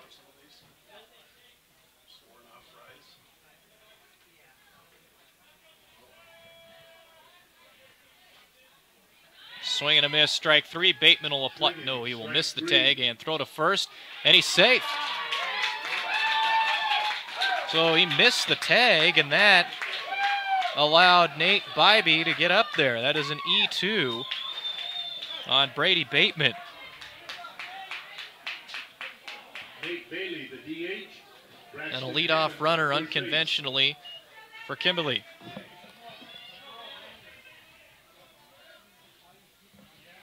And a big bat and Nate Bailey up. And he crushed it. Left center field. Shading over and watching it go to the fence is Ty Bateman. Around second base goes Nate Bybee. He'll be waved around. He'll come all the way in with no throw.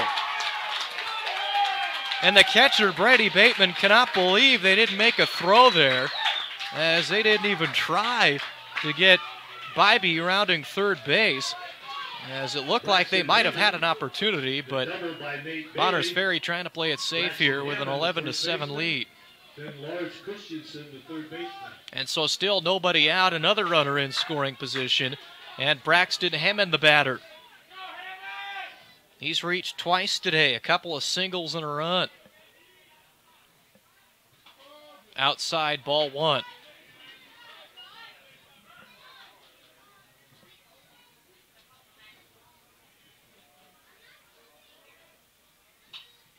And the 1-0 is fouled back and out of play. 1 ball, 1 strike.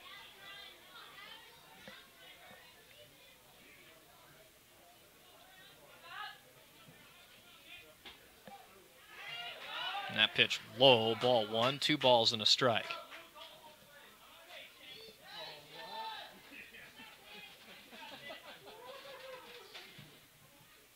Two 1 fouled straight back at us, and the count leaving at 2-2. We have not seen very many of those that are just straight back. That was the first one that I remember. It was a line drive aimed at us. Counts 2 balls and 2 strikes. Ball hit in the air to shallow center. And that's going to land. Nobody there. Chris Saban went to cover second base. The second baseman, Seth Bateman, had no shot, and the center fielder, Ty Bateman, was playing deep. No chance for anybody other than really Saban to get that, and he was the one that did not go for the ball, which I don't know if any of them really would have had a shot. That was in no man's land out there, and it just dropped in. So now first and second, still nobody out, and Lars Christensen the batter.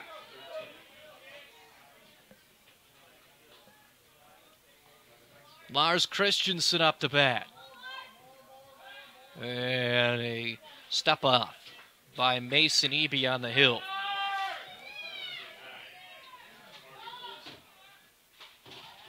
Fastball outside corner for a called strike. And so Carter Olson is the player that replaced Shea Costin. That means that one more change has been made for Kimberly that we don't have yet. Carter Olson was at second base the last inning. That's confirmed now. A 2-1 count on Lars Christensen. As I believe it may be Connor Hafer being replaced with Tristan O'Donnell as the other change. We'll find out as the batting order progresses. Swung on and fouled back. Count evens at 2 balls and 2 strikes. This game seemed like it was over right when it started, basically, and now it is a completely different ball game that seems up for the taking. Leads off first and second. The pitch. Swing and a miss by Christensen, and there's nowhere to run, so he is retired for the out. So here's Carter Olson for his first plate appearance of the game. And O'Donnell is indeed on deck, so Hafer is out of the game as well. So those are the changes for the Bulldogs that we were referring to last half inning. And that's a tough spot because Hafer had that 2 RBI single in his last at-bat, and he will no longer be out there. But he had to replace the pitcher because O'Donnell was not already in the game. And this ball hit well. The center field, a misplay in center by Ty Bateman. One is already scored. And a more miscues on the relay in. And Kimberly within 2. A 2 RBI double for Carter Olson.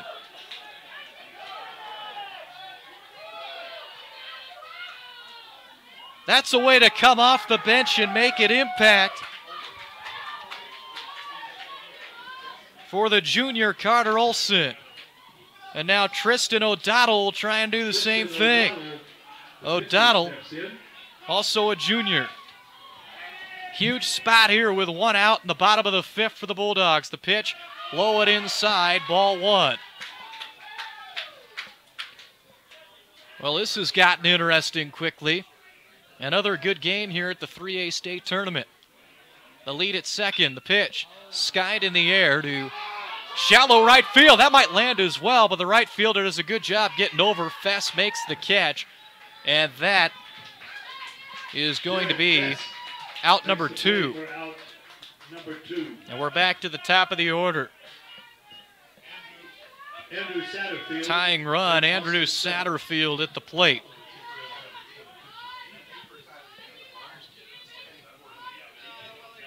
Satterfield reached on an air and scored in the first.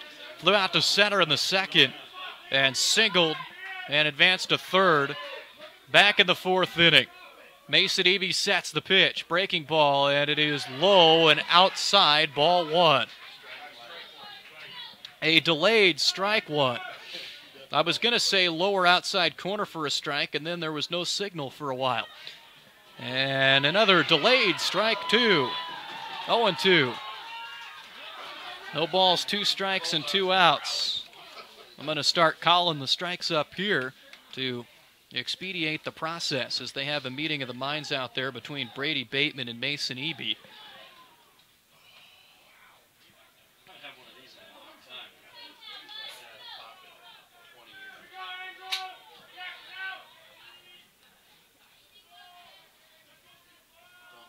0-2 to Satterfield. Swung on. It's a slow roller in front of the mound. Going to be a tough play. Eby picks it up and he'll hold it.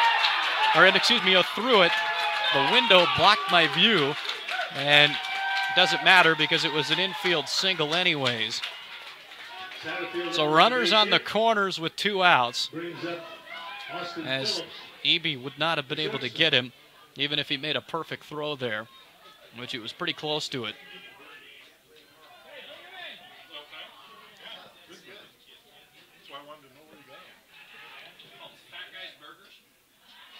Pitch low and outside, ball 1.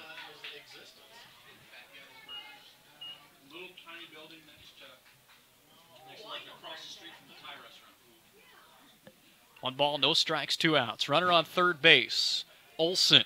Runner on first base, Satterfield. The batter, Austin Phillips, 0 for 2, 2 ground outs to third base. He's been hit by a pitch.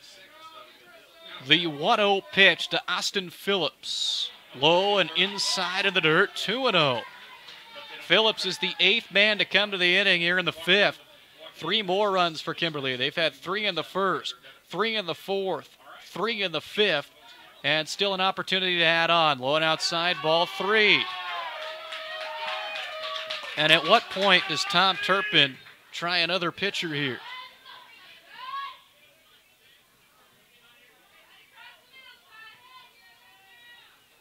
Eby sets the pitch. Outside, ball 4. He walked him on 4 pitches. And now the bases are loaded again for Kimberly with 2 outs. And right on cue, here comes the coach.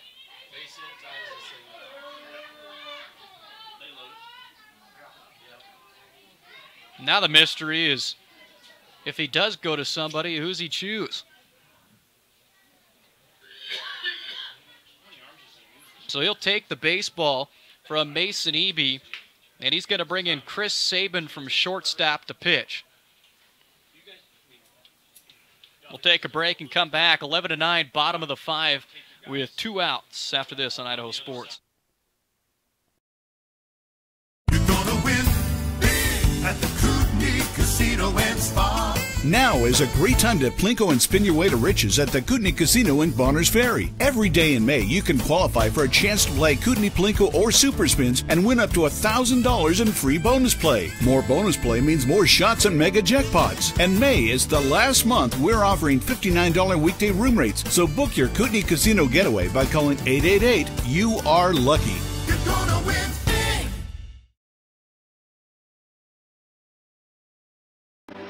Show your school spirit with a Vandal Debit MasterCard from P1FCU.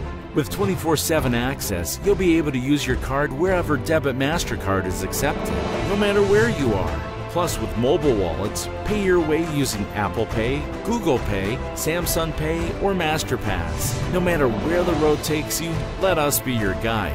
P1FCU, your community, your credit union. Go Vandals!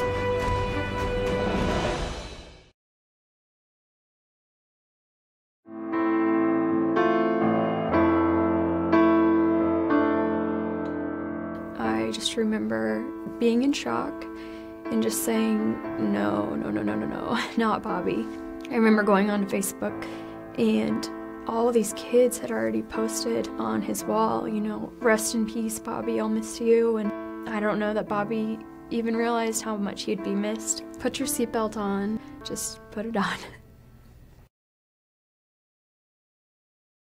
Army National Guard soldiers serve to give back to their country and their community. Their part-time commitment qualifies them for benefits such as health and life insurance, education benefits, and retirement and VA home loan benefits. Visit NationalGuard.com to learn more. Is here for Bonners Ferry as we continue the bottom of the 5th inning. Here's what I've got. The shortstop is Will Parr. The third baseman is Ty Bateman. The center fielder is Mason Eby. And the pitcher is Chris Sabin. Where's my standing ovation? All right, there we go. We got it. The one fan that's listening here is clamoring for more comments, as that's low and outside, ball 1. So Chris Saban comes in from shortstop and has a big spot here in the bottom of the fifth with the bases juiced. The pitch. Oh, boy, that was right there on the black. 1-1. 2 outs in the inning. He's just got to get one. And he swings and fouls it off. 1-2. Much different pitching approach from what we've seen from most guys. He's kind of a soft tosser, it looks like. Comes from a different arm angle, too. As that one's hit up the middle for a base hit. 1 run coming in to score. Here comes another one from Kimberly around third base. And that is another run. The throw home.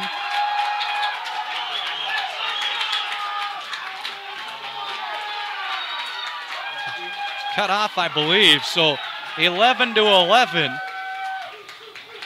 On a 2 RBI single to tie the game. Bonners Ferry led 9-0 in the first inning. And now the 10th man to come to the dish in the 5th inning will be Nate Bybee.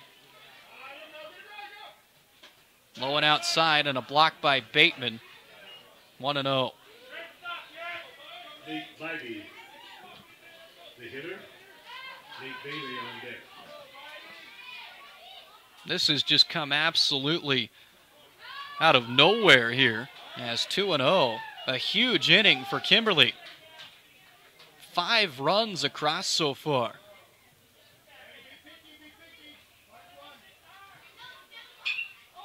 Fastball over the middle, fouled off to the right side, 2-1.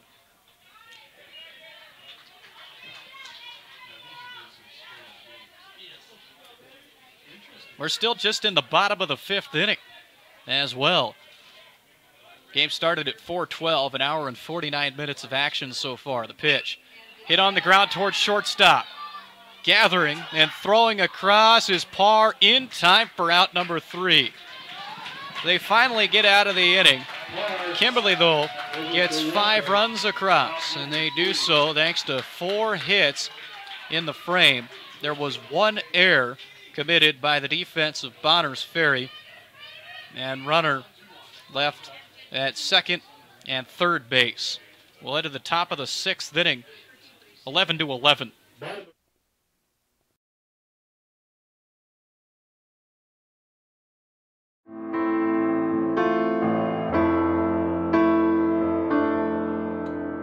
I just remember being in shock and just saying, no, not Bobby. I remember going on Facebook and all of these kids had already posted on his wall, you know, rest in peace, Bobby, I'll miss you. And I don't know that Bobby even realized how much he'd be missed. Put your seatbelt on, just put it on.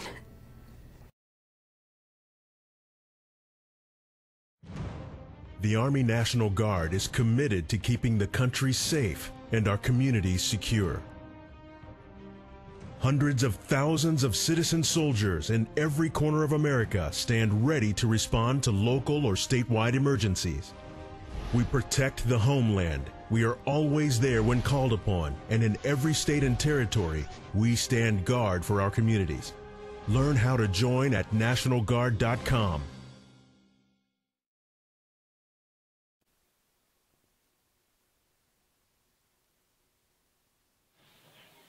Second inning out there for Tristan O'Donnell, as in the last frame he managed to get out of it, allowing no runs after walking the first 2 that he faced.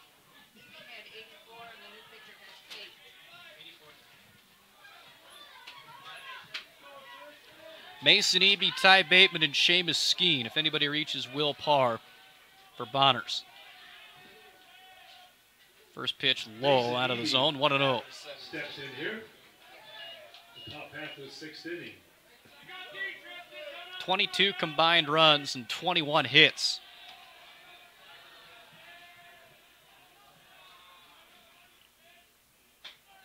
High and inside. 2-0.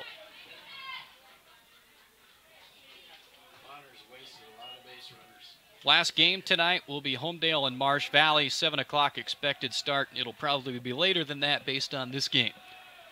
The pitch. Low, ball 3.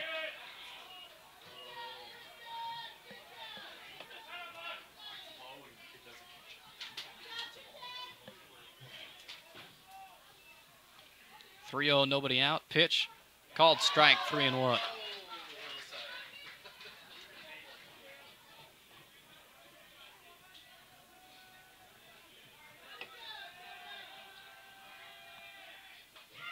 And there's another one. He comes right back with it, and the count's full.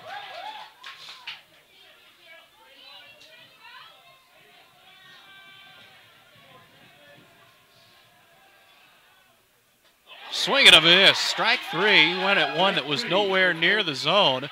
And they'll throw to first base and retire Mason Eby for out number 1. The bottom of the order coming up now for Bonners Ferry here in the 6th, as Ty Bateman and Seamus Skeen are the next 2 in line.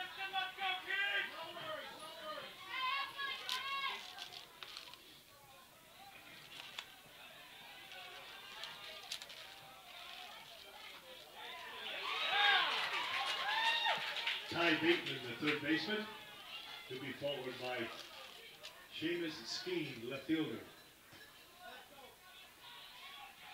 0-1 count. Over his head. 1-1 to Ty Bateman. Singled and scored in the first inning. Flew out on the infield in the second and struck out swinging in the fourth.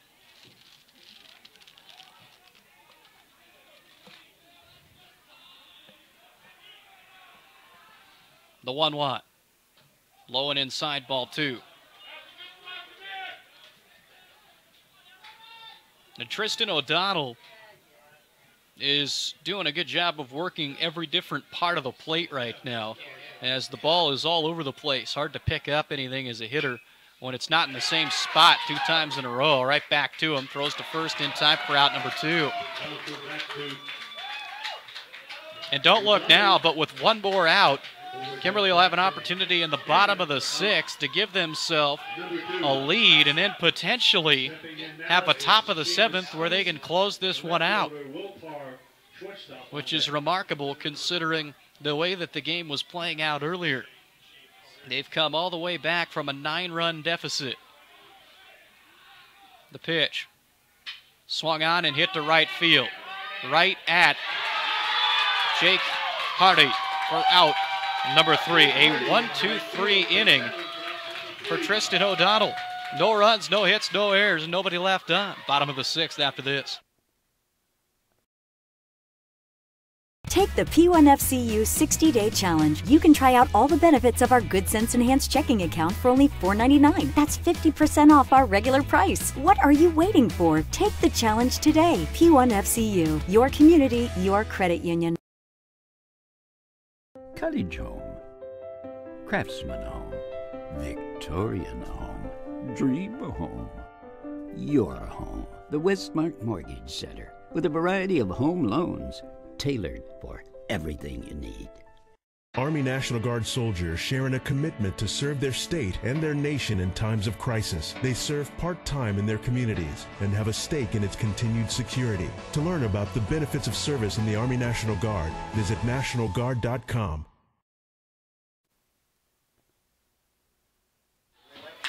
Bottom of the 6th inning, and the Kimberly fans, they're feeling it right now as their Bulldogs will have an opportunity to give themselves a lead and close it out in the top of the 7th. And they've got the right guys coming up to do that. Nate Bailey, Braxton Hammond, and Lars Christensen. 5, 6, and 7 for Kimberly. It'll start with the left-handed bat of Nate Bailey. The pitch to Bailey, outside, ball 1.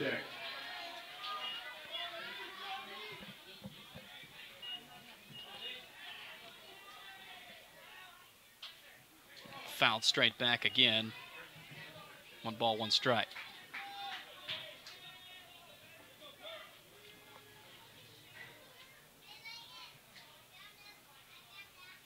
One swung on and missed. 1 ball, 2 strikes.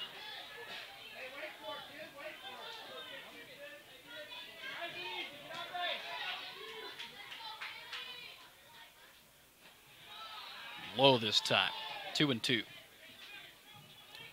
Bailey hit a 2-run homer in his first at-bat.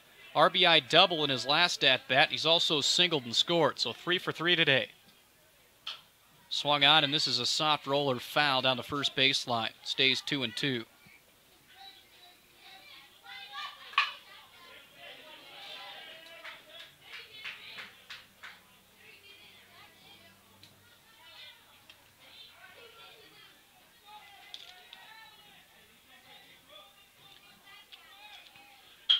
Pitched, hit up the middle, base hit. And Nate Bailey is 4 for 4. He is on fire out there with the bat. And it's Braxton Hammond's turn. He's been great as well. He's also 3 for 3 with 2 runs. These lefty matchups working out. Lefty on righty for Kimberly. Lead off of first base by Nate Bailey. The pitch swung on and hit into shallow center field. Coming in is Eby, and he'll make the catch for out number 1. Mason Eby catches the ball in center field for out number 1. Stepping in now, Lars Christensen. Lars Christensen, RBI single and a run back in the 4th inning. He's also struck out and grounded into a fielder's choice. Big breaking ball called strike, 0-1 to Lars.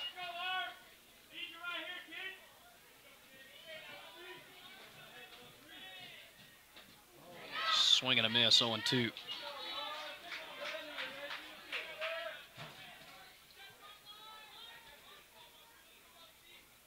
Pitch to Lars, another breaking ball called strike 3, and he knew it.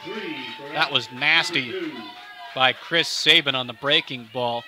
2 gone. Bottom of the 6th, tied at 11. O'Donnell on deck.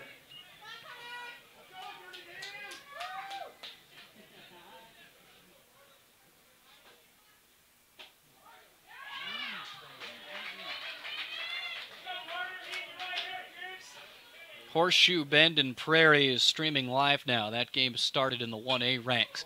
This pitch hit into second base territory, and coming up with it is Seth Bateman for out number 3.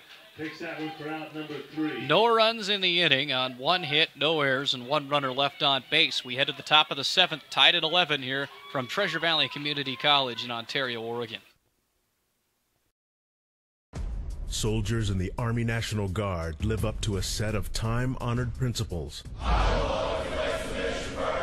They stand ready to respond to any crisis. I will never accept defeat. They serve in their communities as citizens and as soldiers. I will never quit. They train part-time to be ready to serve at all times. I will never leave a fallen comrade. Learn more at nationalguard.com. IdahoSports.com's presentation of the 2018 Idaho High School State Baseball Championships is brought to you in part by the Idaho Transportation Department. Drive well, Idaho. By Cable One, the face of fast. By your local Toyota dealer. Toyota, let's go places. By the Idaho Army National Guard. Defend what matters most. By Project Filter, Idaho Fights Tobacco. And by Westmark Credit Union, everything you need.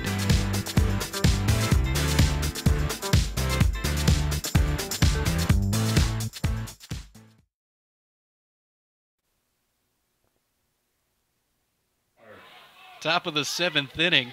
After a slow melody there between innings, as that one is low, ball 1 to Will Parr.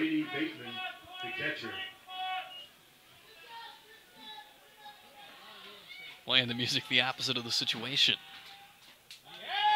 As the strike is called 1-1, it is getting interesting. We are in the 7th inning, and Bonners Ferry sending Will Parr, Brady Bateman, and Seth Bateman to the plate. Tristan O'Donnell still on the mound, and that's fouled off to the right side and behind the plate. 1-2.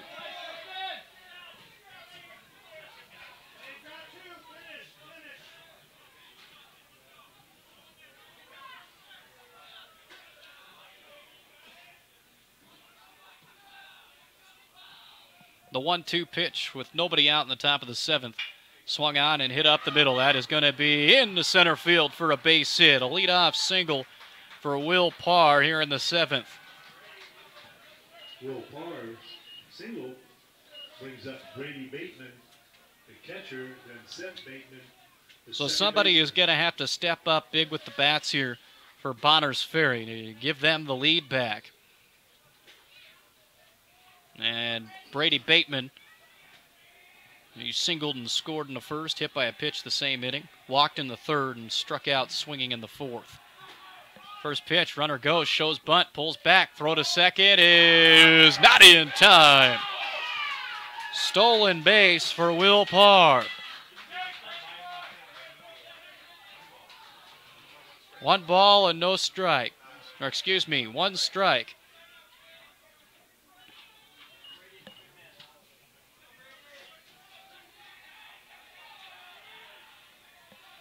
Next pitch to Bateman. Outside ball, 1-1-1.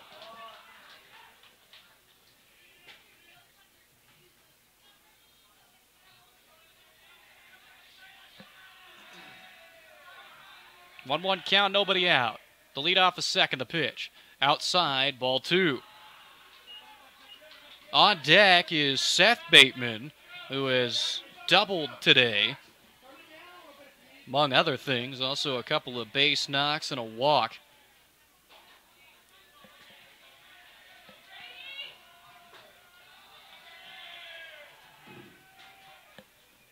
Pitch way outside, 3-1 now, as Tristan O'Donnell has fallen well behind Brady Bateman.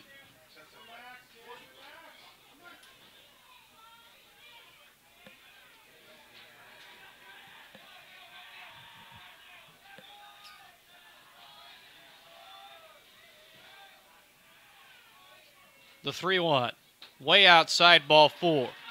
Bateman draws a walk, brings up Seth Bateman, the second baseman. First and second, nobody out for Seth Bateman, as O'Donnell was nibbling around parts unknown there in that at-bat. 2 walks so far for Bateman now in the game, and a hit by pitch.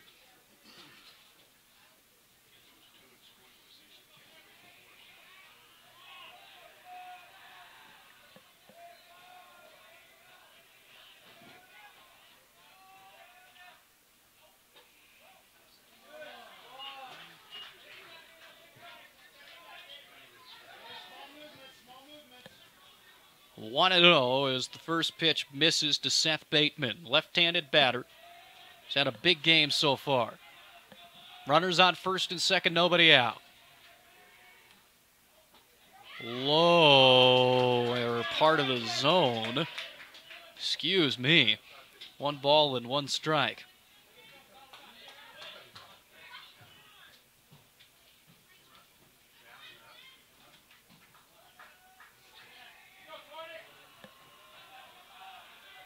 Off second is Parr, off first is Brady Bateman. The pitch.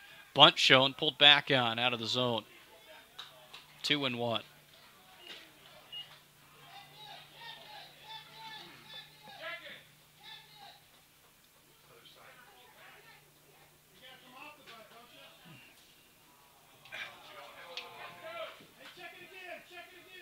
And they're appealing that he went on the bunt. I don't really understand that. He definitely pulled back. 2 balls and a strike. He's going to show bunt again. This time he'll lay it down. It's down the third baseline. Barehanding it is O'Donnell, and he throws it away. Nobody there. A runner scores. Coming in to score for the Badgers is Will Parr, and it's a 12-11 game. Tristan O'Donnell threw it to nobody, and the Badgers retake the lead.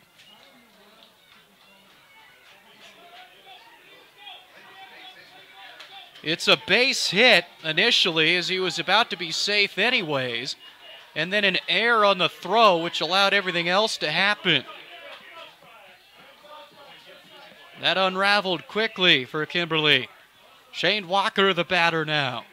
2 runners in scoring position on second and third. They take their leads, and the pitch is a called strike, 0-1. Walker an RBI triple and a run in his first at-bat. He struck out looking twice and walked as well back in the 5th inning. Runner on third is Brady Bateman. Seth Bateman off a second. Shane Walker, the 3-hole hitter at the plate, gets away from the catcher, Bybee. Coming in to score from third base is Brady Bateman. There's an insurance run for Bonners Ferry.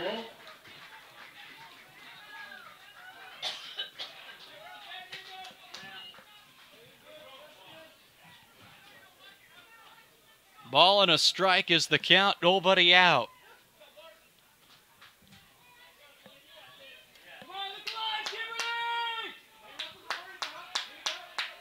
"24 combined runs in this one. We saw 2 shutouts yesterday, and a team held to 1 run. Much different story here today. The pitch. Swung out and ripped up the middle for another base hit. The Badgers are unloading on it like they did back in the first inning, and it is 14-11. Shane Walker comes around to score. That was a rope. They talk about exit velocity. That thing was a rocket missile up the middle. And Chris Sabin will be the batter. He had a 2-run homer way back in the first inning. 5th batter to come to the plate. They still haven't recorded an out in the top of the 7th. Lead off of first base by Shane Walker. The set and the pitch. Low and outside, 1-0.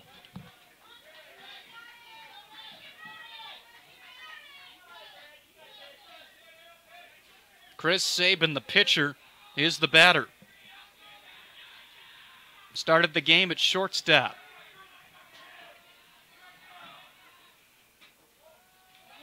Outside, 2-0.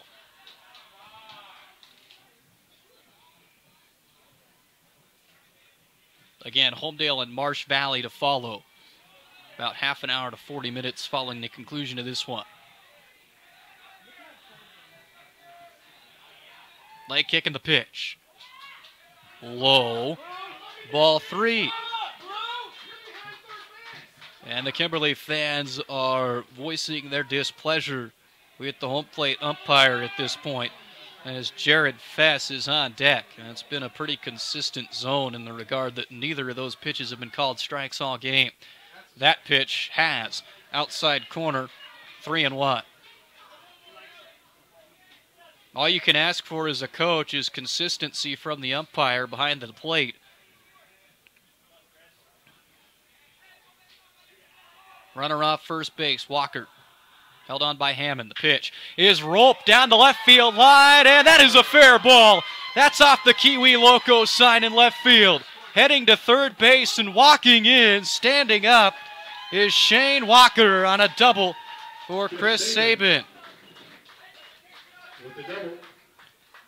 2 more runners in scoring position now for Jared Fess. Jared Fess, the right fielder, then Mason Eby, the center fielder. And don't for a minute think this game's over, as we've seen too many crazy things happen so far to think a 3-run lead is safe.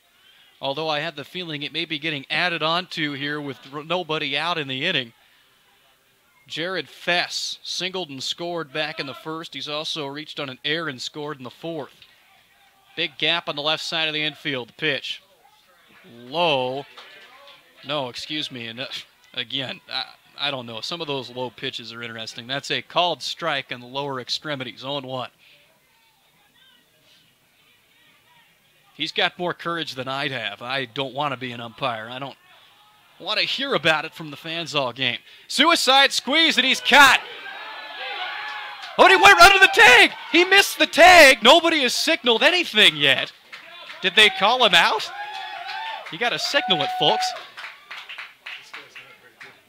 My word, let us know what's happening at least out there, as he is out between third and home.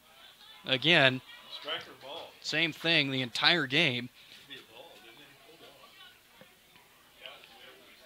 Unfortunate, but that's what happens. The pitch was a ball, 1-1. So the runner that was out is Shane Walker between third and home. Off of second base is Chris Sabin, the pitch. Way inside, almost nicked him. 2-1.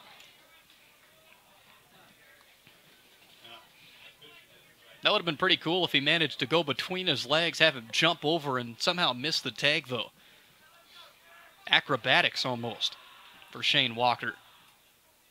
Next pitch, hit on the ground. That's between the hole and the left side of the infield through. A base hit. Chris Sabin rolling around third. Good throw to the plate. Not in time, though. RBI single, and moving to second on the throw is Jared Fess. 15-11 Bonners. Jared Fees ends up on second base. Mason Eby center fielder, and the third baseman, Ty Bateman. 1 out, top 7. O'Donnell got to get a couple more outs. Low and outside. Ball 1 to Mason Eby. As this is somewhat similar to that first inning, is everybody getting involved in the hit parade here.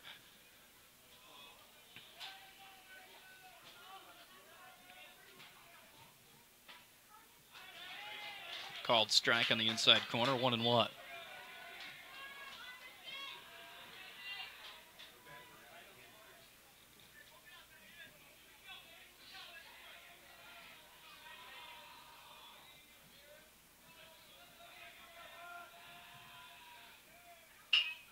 Pitch to Hopper, taken by the shortstop. Phillips throw, not in time, he's safe, an infield single. So Mason Eby continues it.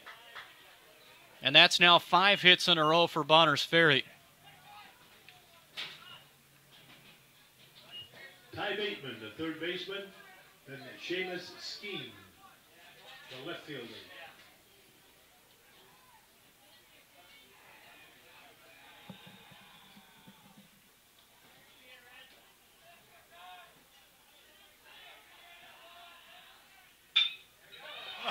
There's another hit. That's by the shortstop. Here comes the runner.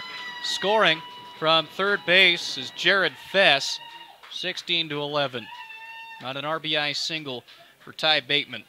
And at this point, you can't have enough insurance runs, so if I'm Bonners Ferry, I'm trying to make this a double-digit lead. They're halfway there at 5 right now.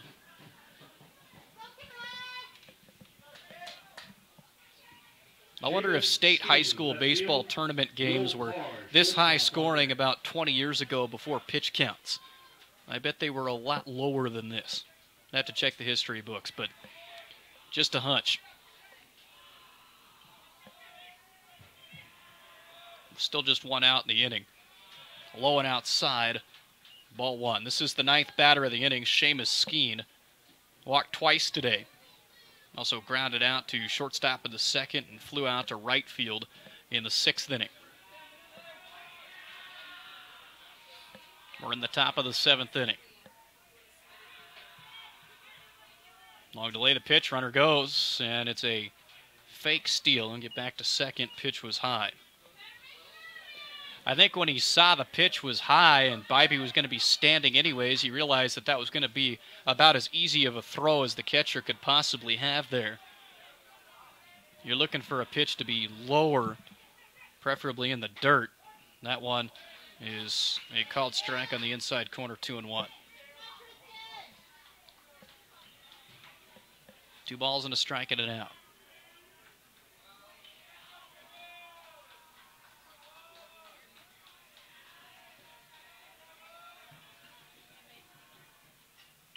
Swung on, hit up the middle, another base hit. Let's see what Turpin does here. He's going to hold him at 3rd. And the bases are loaded for Badgers. And now they've batted through the lineup again as we're running out of columns in our scorebooks. We are now to the 9th inning column as we've crossed out 2 innings.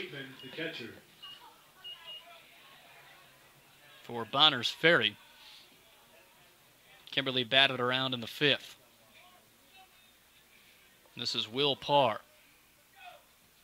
Low and outside, 1-0.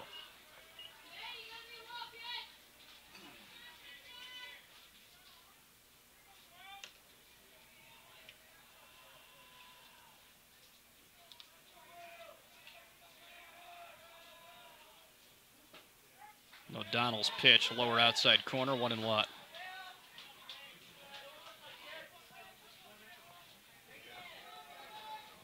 This has been a marathon game.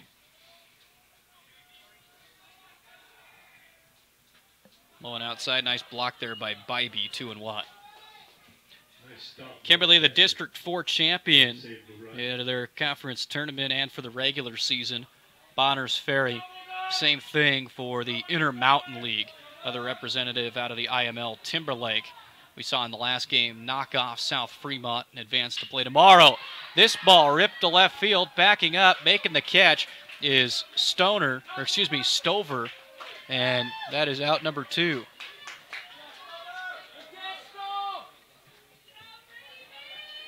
Fly ball taken by Nate Stover in left field for out number 2. Stepping in now, the top of the order, Brady Bateman. Then Seth Bateman, second baseman.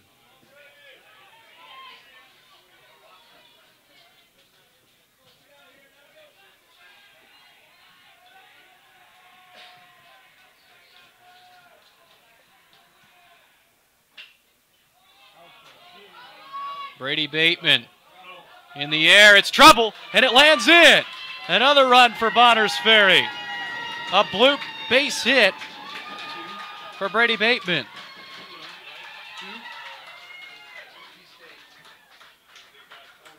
One more run.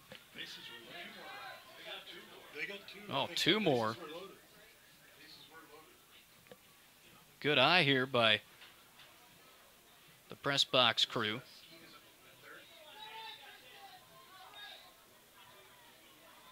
Apparently.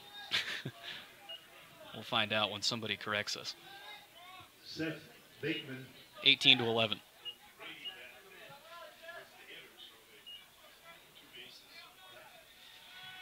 Two outs in the inning.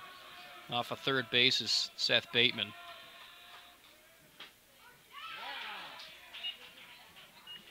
Called strike to Seth Bateman here. So third base is Seamus Skeen, and at second is Brady Bateman. So we're up to 29 combined runs in this game. We're not quite to the 35 we saw last year in the championship game. Low and outside, 1-1. This is probably a good preview of what we're going to see tomorrow. Last year was just like this game. After a while, you just expected guys to be getting extra base hits every time they went up. Low and blocked by Bybee. A good job getting in front of it. 2-1.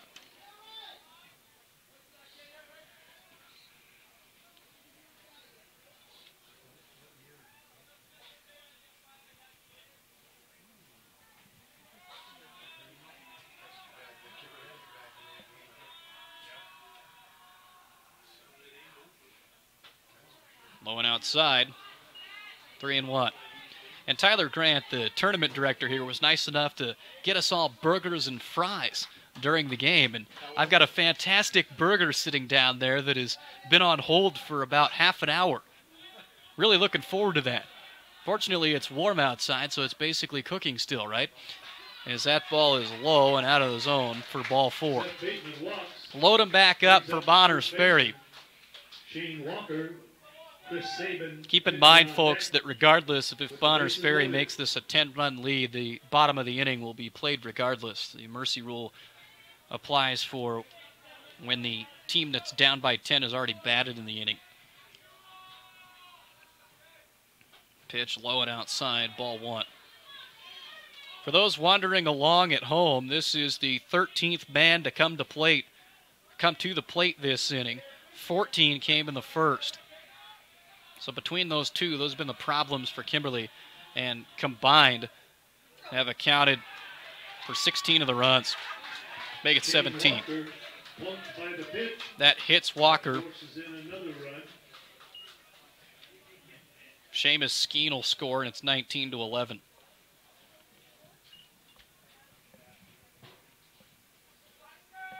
This will get a meeting out at the mound by Simon Olson.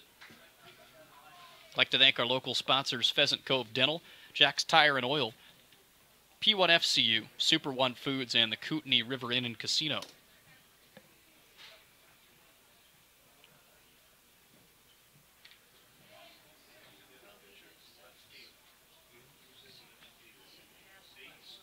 Nate Stover coming in from left field. We'll see if he is a new pitcher here or if he's just coming in for moral support. He is going to get the baseball, it looks like. So Stover, the new pitcher. We'll take another break and mark down the changes in our books after this on Idaho Sports. IdahoSports.com's presentation of the 2018 Idaho High School State Baseball Championships is brought to you in part by the Idaho Transportation Department. Drive well, Idaho. By Cable One, the face of fast. By your local Toyota dealer. Toyota, let's go places. By the Idaho Army National Guard. Defend what matters most. By Project Filter, Idaho fights tobacco. And by Westmark Credit Union, everything you need.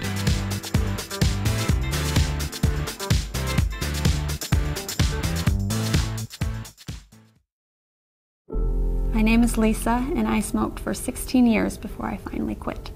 When I was a smoker, I didn't want to do things that wouldn't allow me to smoke. I never went on a field trip with either one of my children. All the field trips to the zoo, I missed all of that because that little round stick was controlling so much of my life. Now I can do any of that stuff. It doesn't matter. Call 1-800-QUIT-NOW or visit projectfilter.org.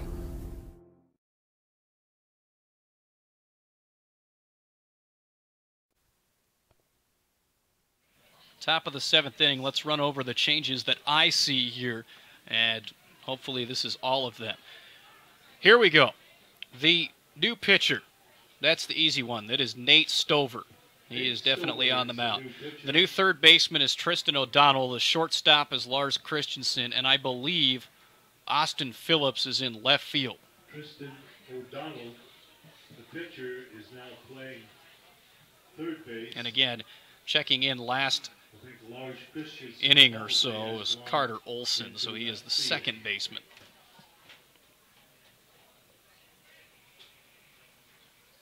His final warm-up pitches are tossed from Stover, and he's ready to go. Tristan O'Donnell went 2 2/3 innings, scattering 10 hits, 8 runs so far. He's responsible for all three of the runners on base, 4 walks, 2 strikeouts, and a hit batter.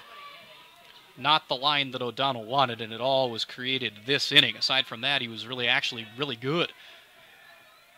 This pitch, high and inside, backs the hitter Chris Sabin off the plate.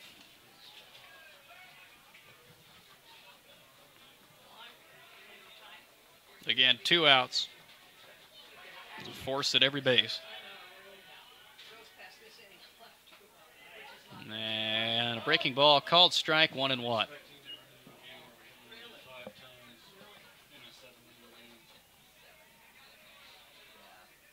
2 hours and 25 minutes of game time so far in this one.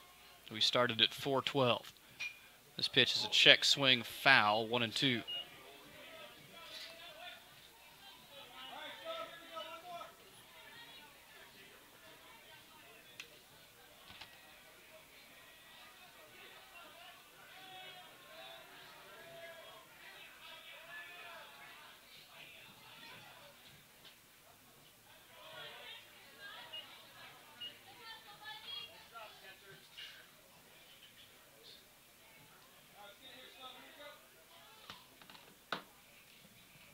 Two balls and 2 strikes. Again, the batter is Chris Sabin. He doubled his last at-bat. And he's going to hit this one foul down the left field line.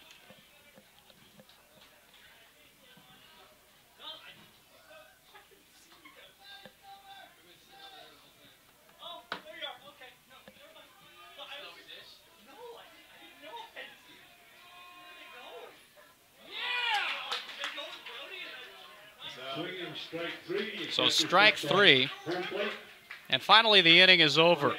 It took a long time, and the second inning that had 14 men come to the plate. 8 runs in the inning. They come home, 9 hits. I think there was just 1 error that inning. 1 error, and they left the bases loaded.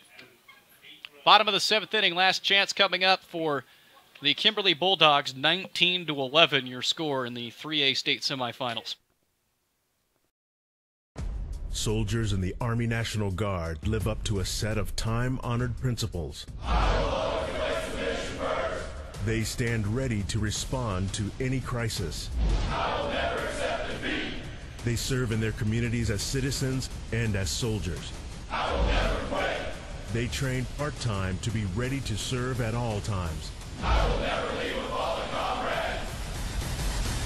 Learn more at nationalguard.com.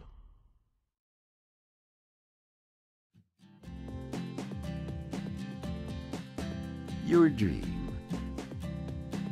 your concept, your commitment, your credit union, Westmark Credit Union, everything you need.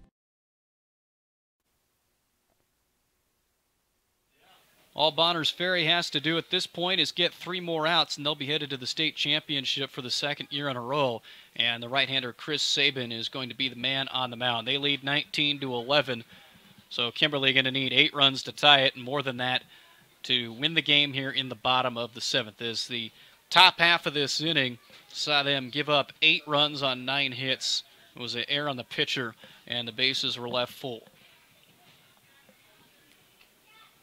So extended warm-up tosses out there for Sabin before this inning starts.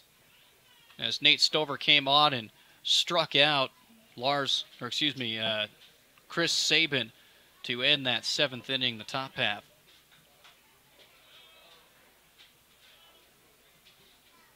Well, goodness sakes. Throwing the ball all over the place. All over the place. I think you just threw one away here. The referee had to umpire and the blue ball. He threw it into center field. So here we go. Let's see if Bonners Ferry can get these last 3 outs. The winner will play Homedale or Marsh Valley. There's a pinch hitter at the plate. Number 10. Jacob Sutherland will be batting. Jacob Sutherland. For Tristan O'Donnell. There have been so many changes. Our books look like war zones. No idea how we're keeping up with this, but we are. So Jacob Sutherland will get a chance to bat. 1-0, 1-1 as he swings through it. Definitely our longest game of the tournament so far if you exclude delays. That pitch is way outside, 2-1. At this point, if you're Chris Sabin, all you really have to do is pitch to contact. Your defense, even if they have some miscues, they'll be better helping you out than walks will. 2-2 the count. Nobody out.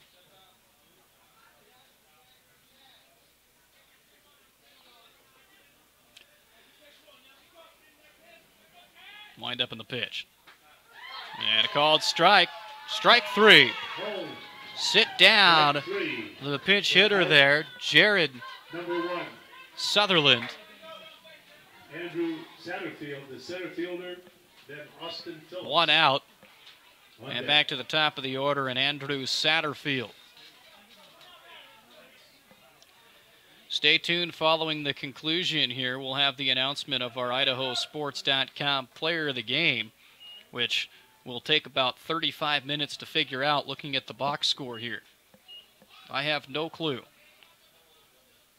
I think it'll be a quick glance. Who got hits every time? Chris Sabin. 2-run homer so far today, a sac fly, a double, a run. And he's pitching right now. That is a good call by Dale over there. He may just be our guy.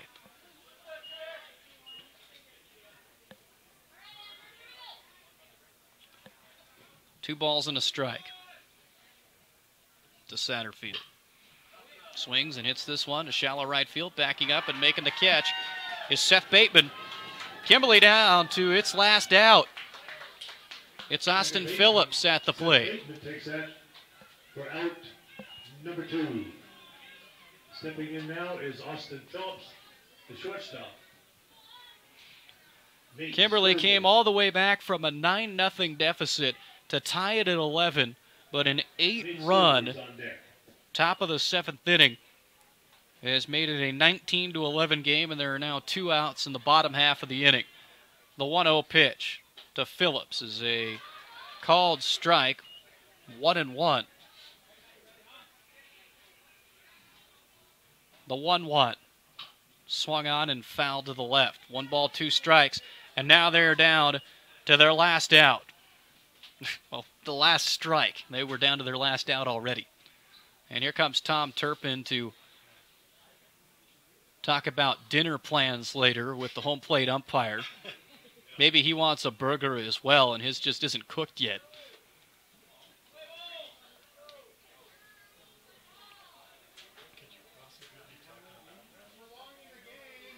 I'd really like a microphone to hear this, because I'm sure there's a reason. I just would love to hear it.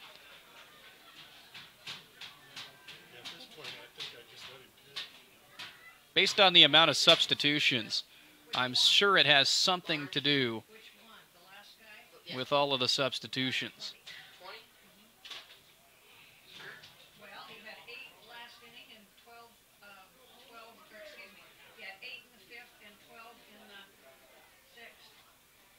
And I think they just don't want Chris Sabin to go over his pitch count, as they want to use him tomorrow if they have to.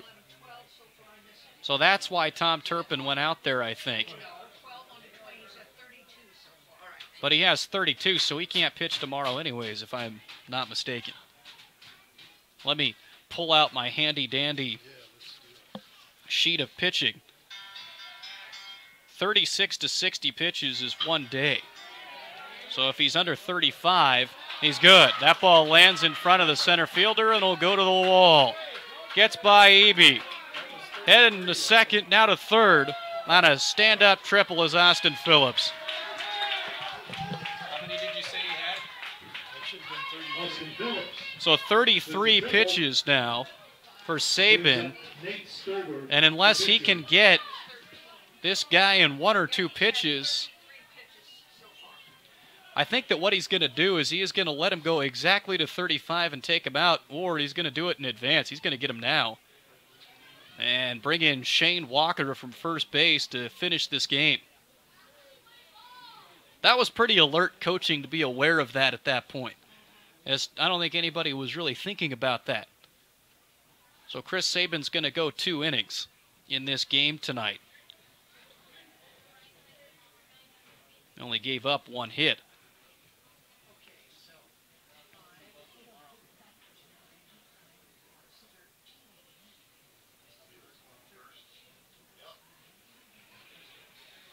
So Sabin will play first base for the last out, and Shane Walker is going to pitch.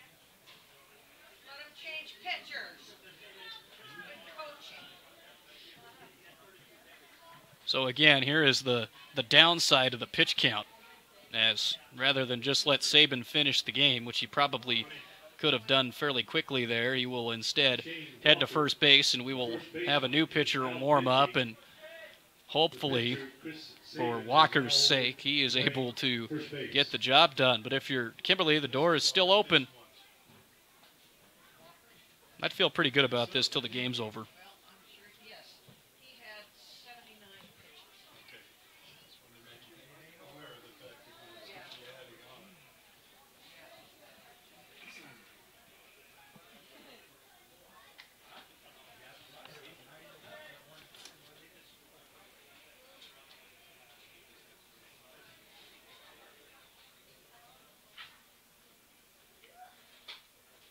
Shane Walker looks pretty good in these warm-up tosses.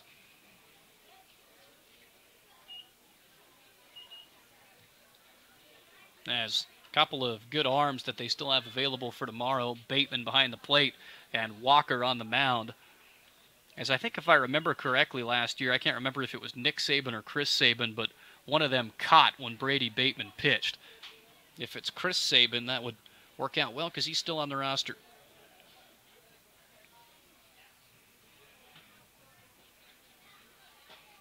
So Shane Walker will be tasked with retiring Nate Stover, the pitcher, who had an RBI double in his last at-bat and is single today as well. Steps in here in the bottom of the 7th inning with 2 out.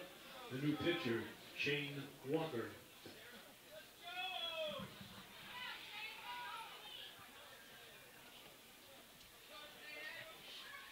Let's see if Shane Walker can put a stamp on it. Nate Stover, the batter. Pitch foul to the right side, 0-1. Walker's pitching for the first time here in this state tournament.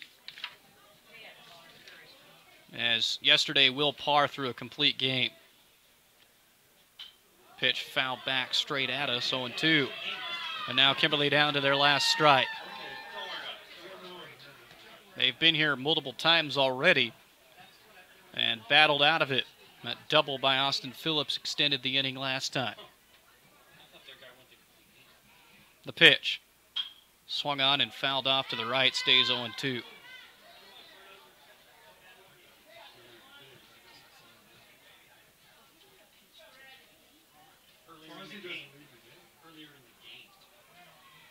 The 0-2 with 2 outs. Breaking ball high, 1-2.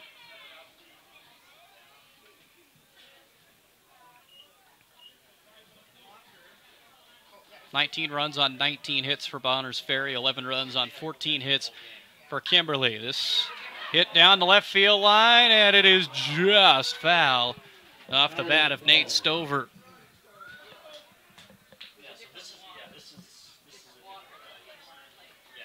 It was different, yeah, it was different team. No, no, the other Walker was paid up.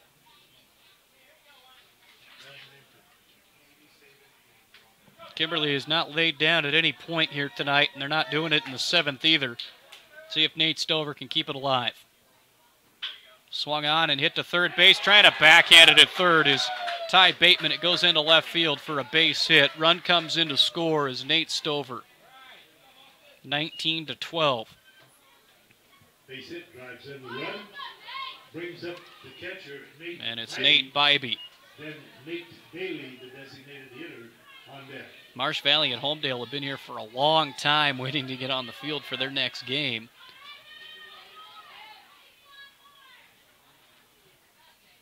That one spiked in the dirt all the way to the backstop. He lost it. Wild pitch. 1-0 count.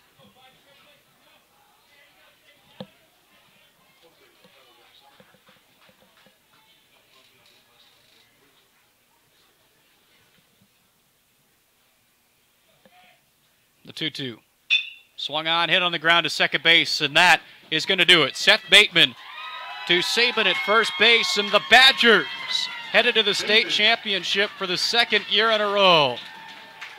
As Shane Walker comes in and finishes the game on the mound. Chris Saban picks up the win in relief for Bonners Ferry. Give the loss to Tristan O'Donnell. 19-12 is your final in this one.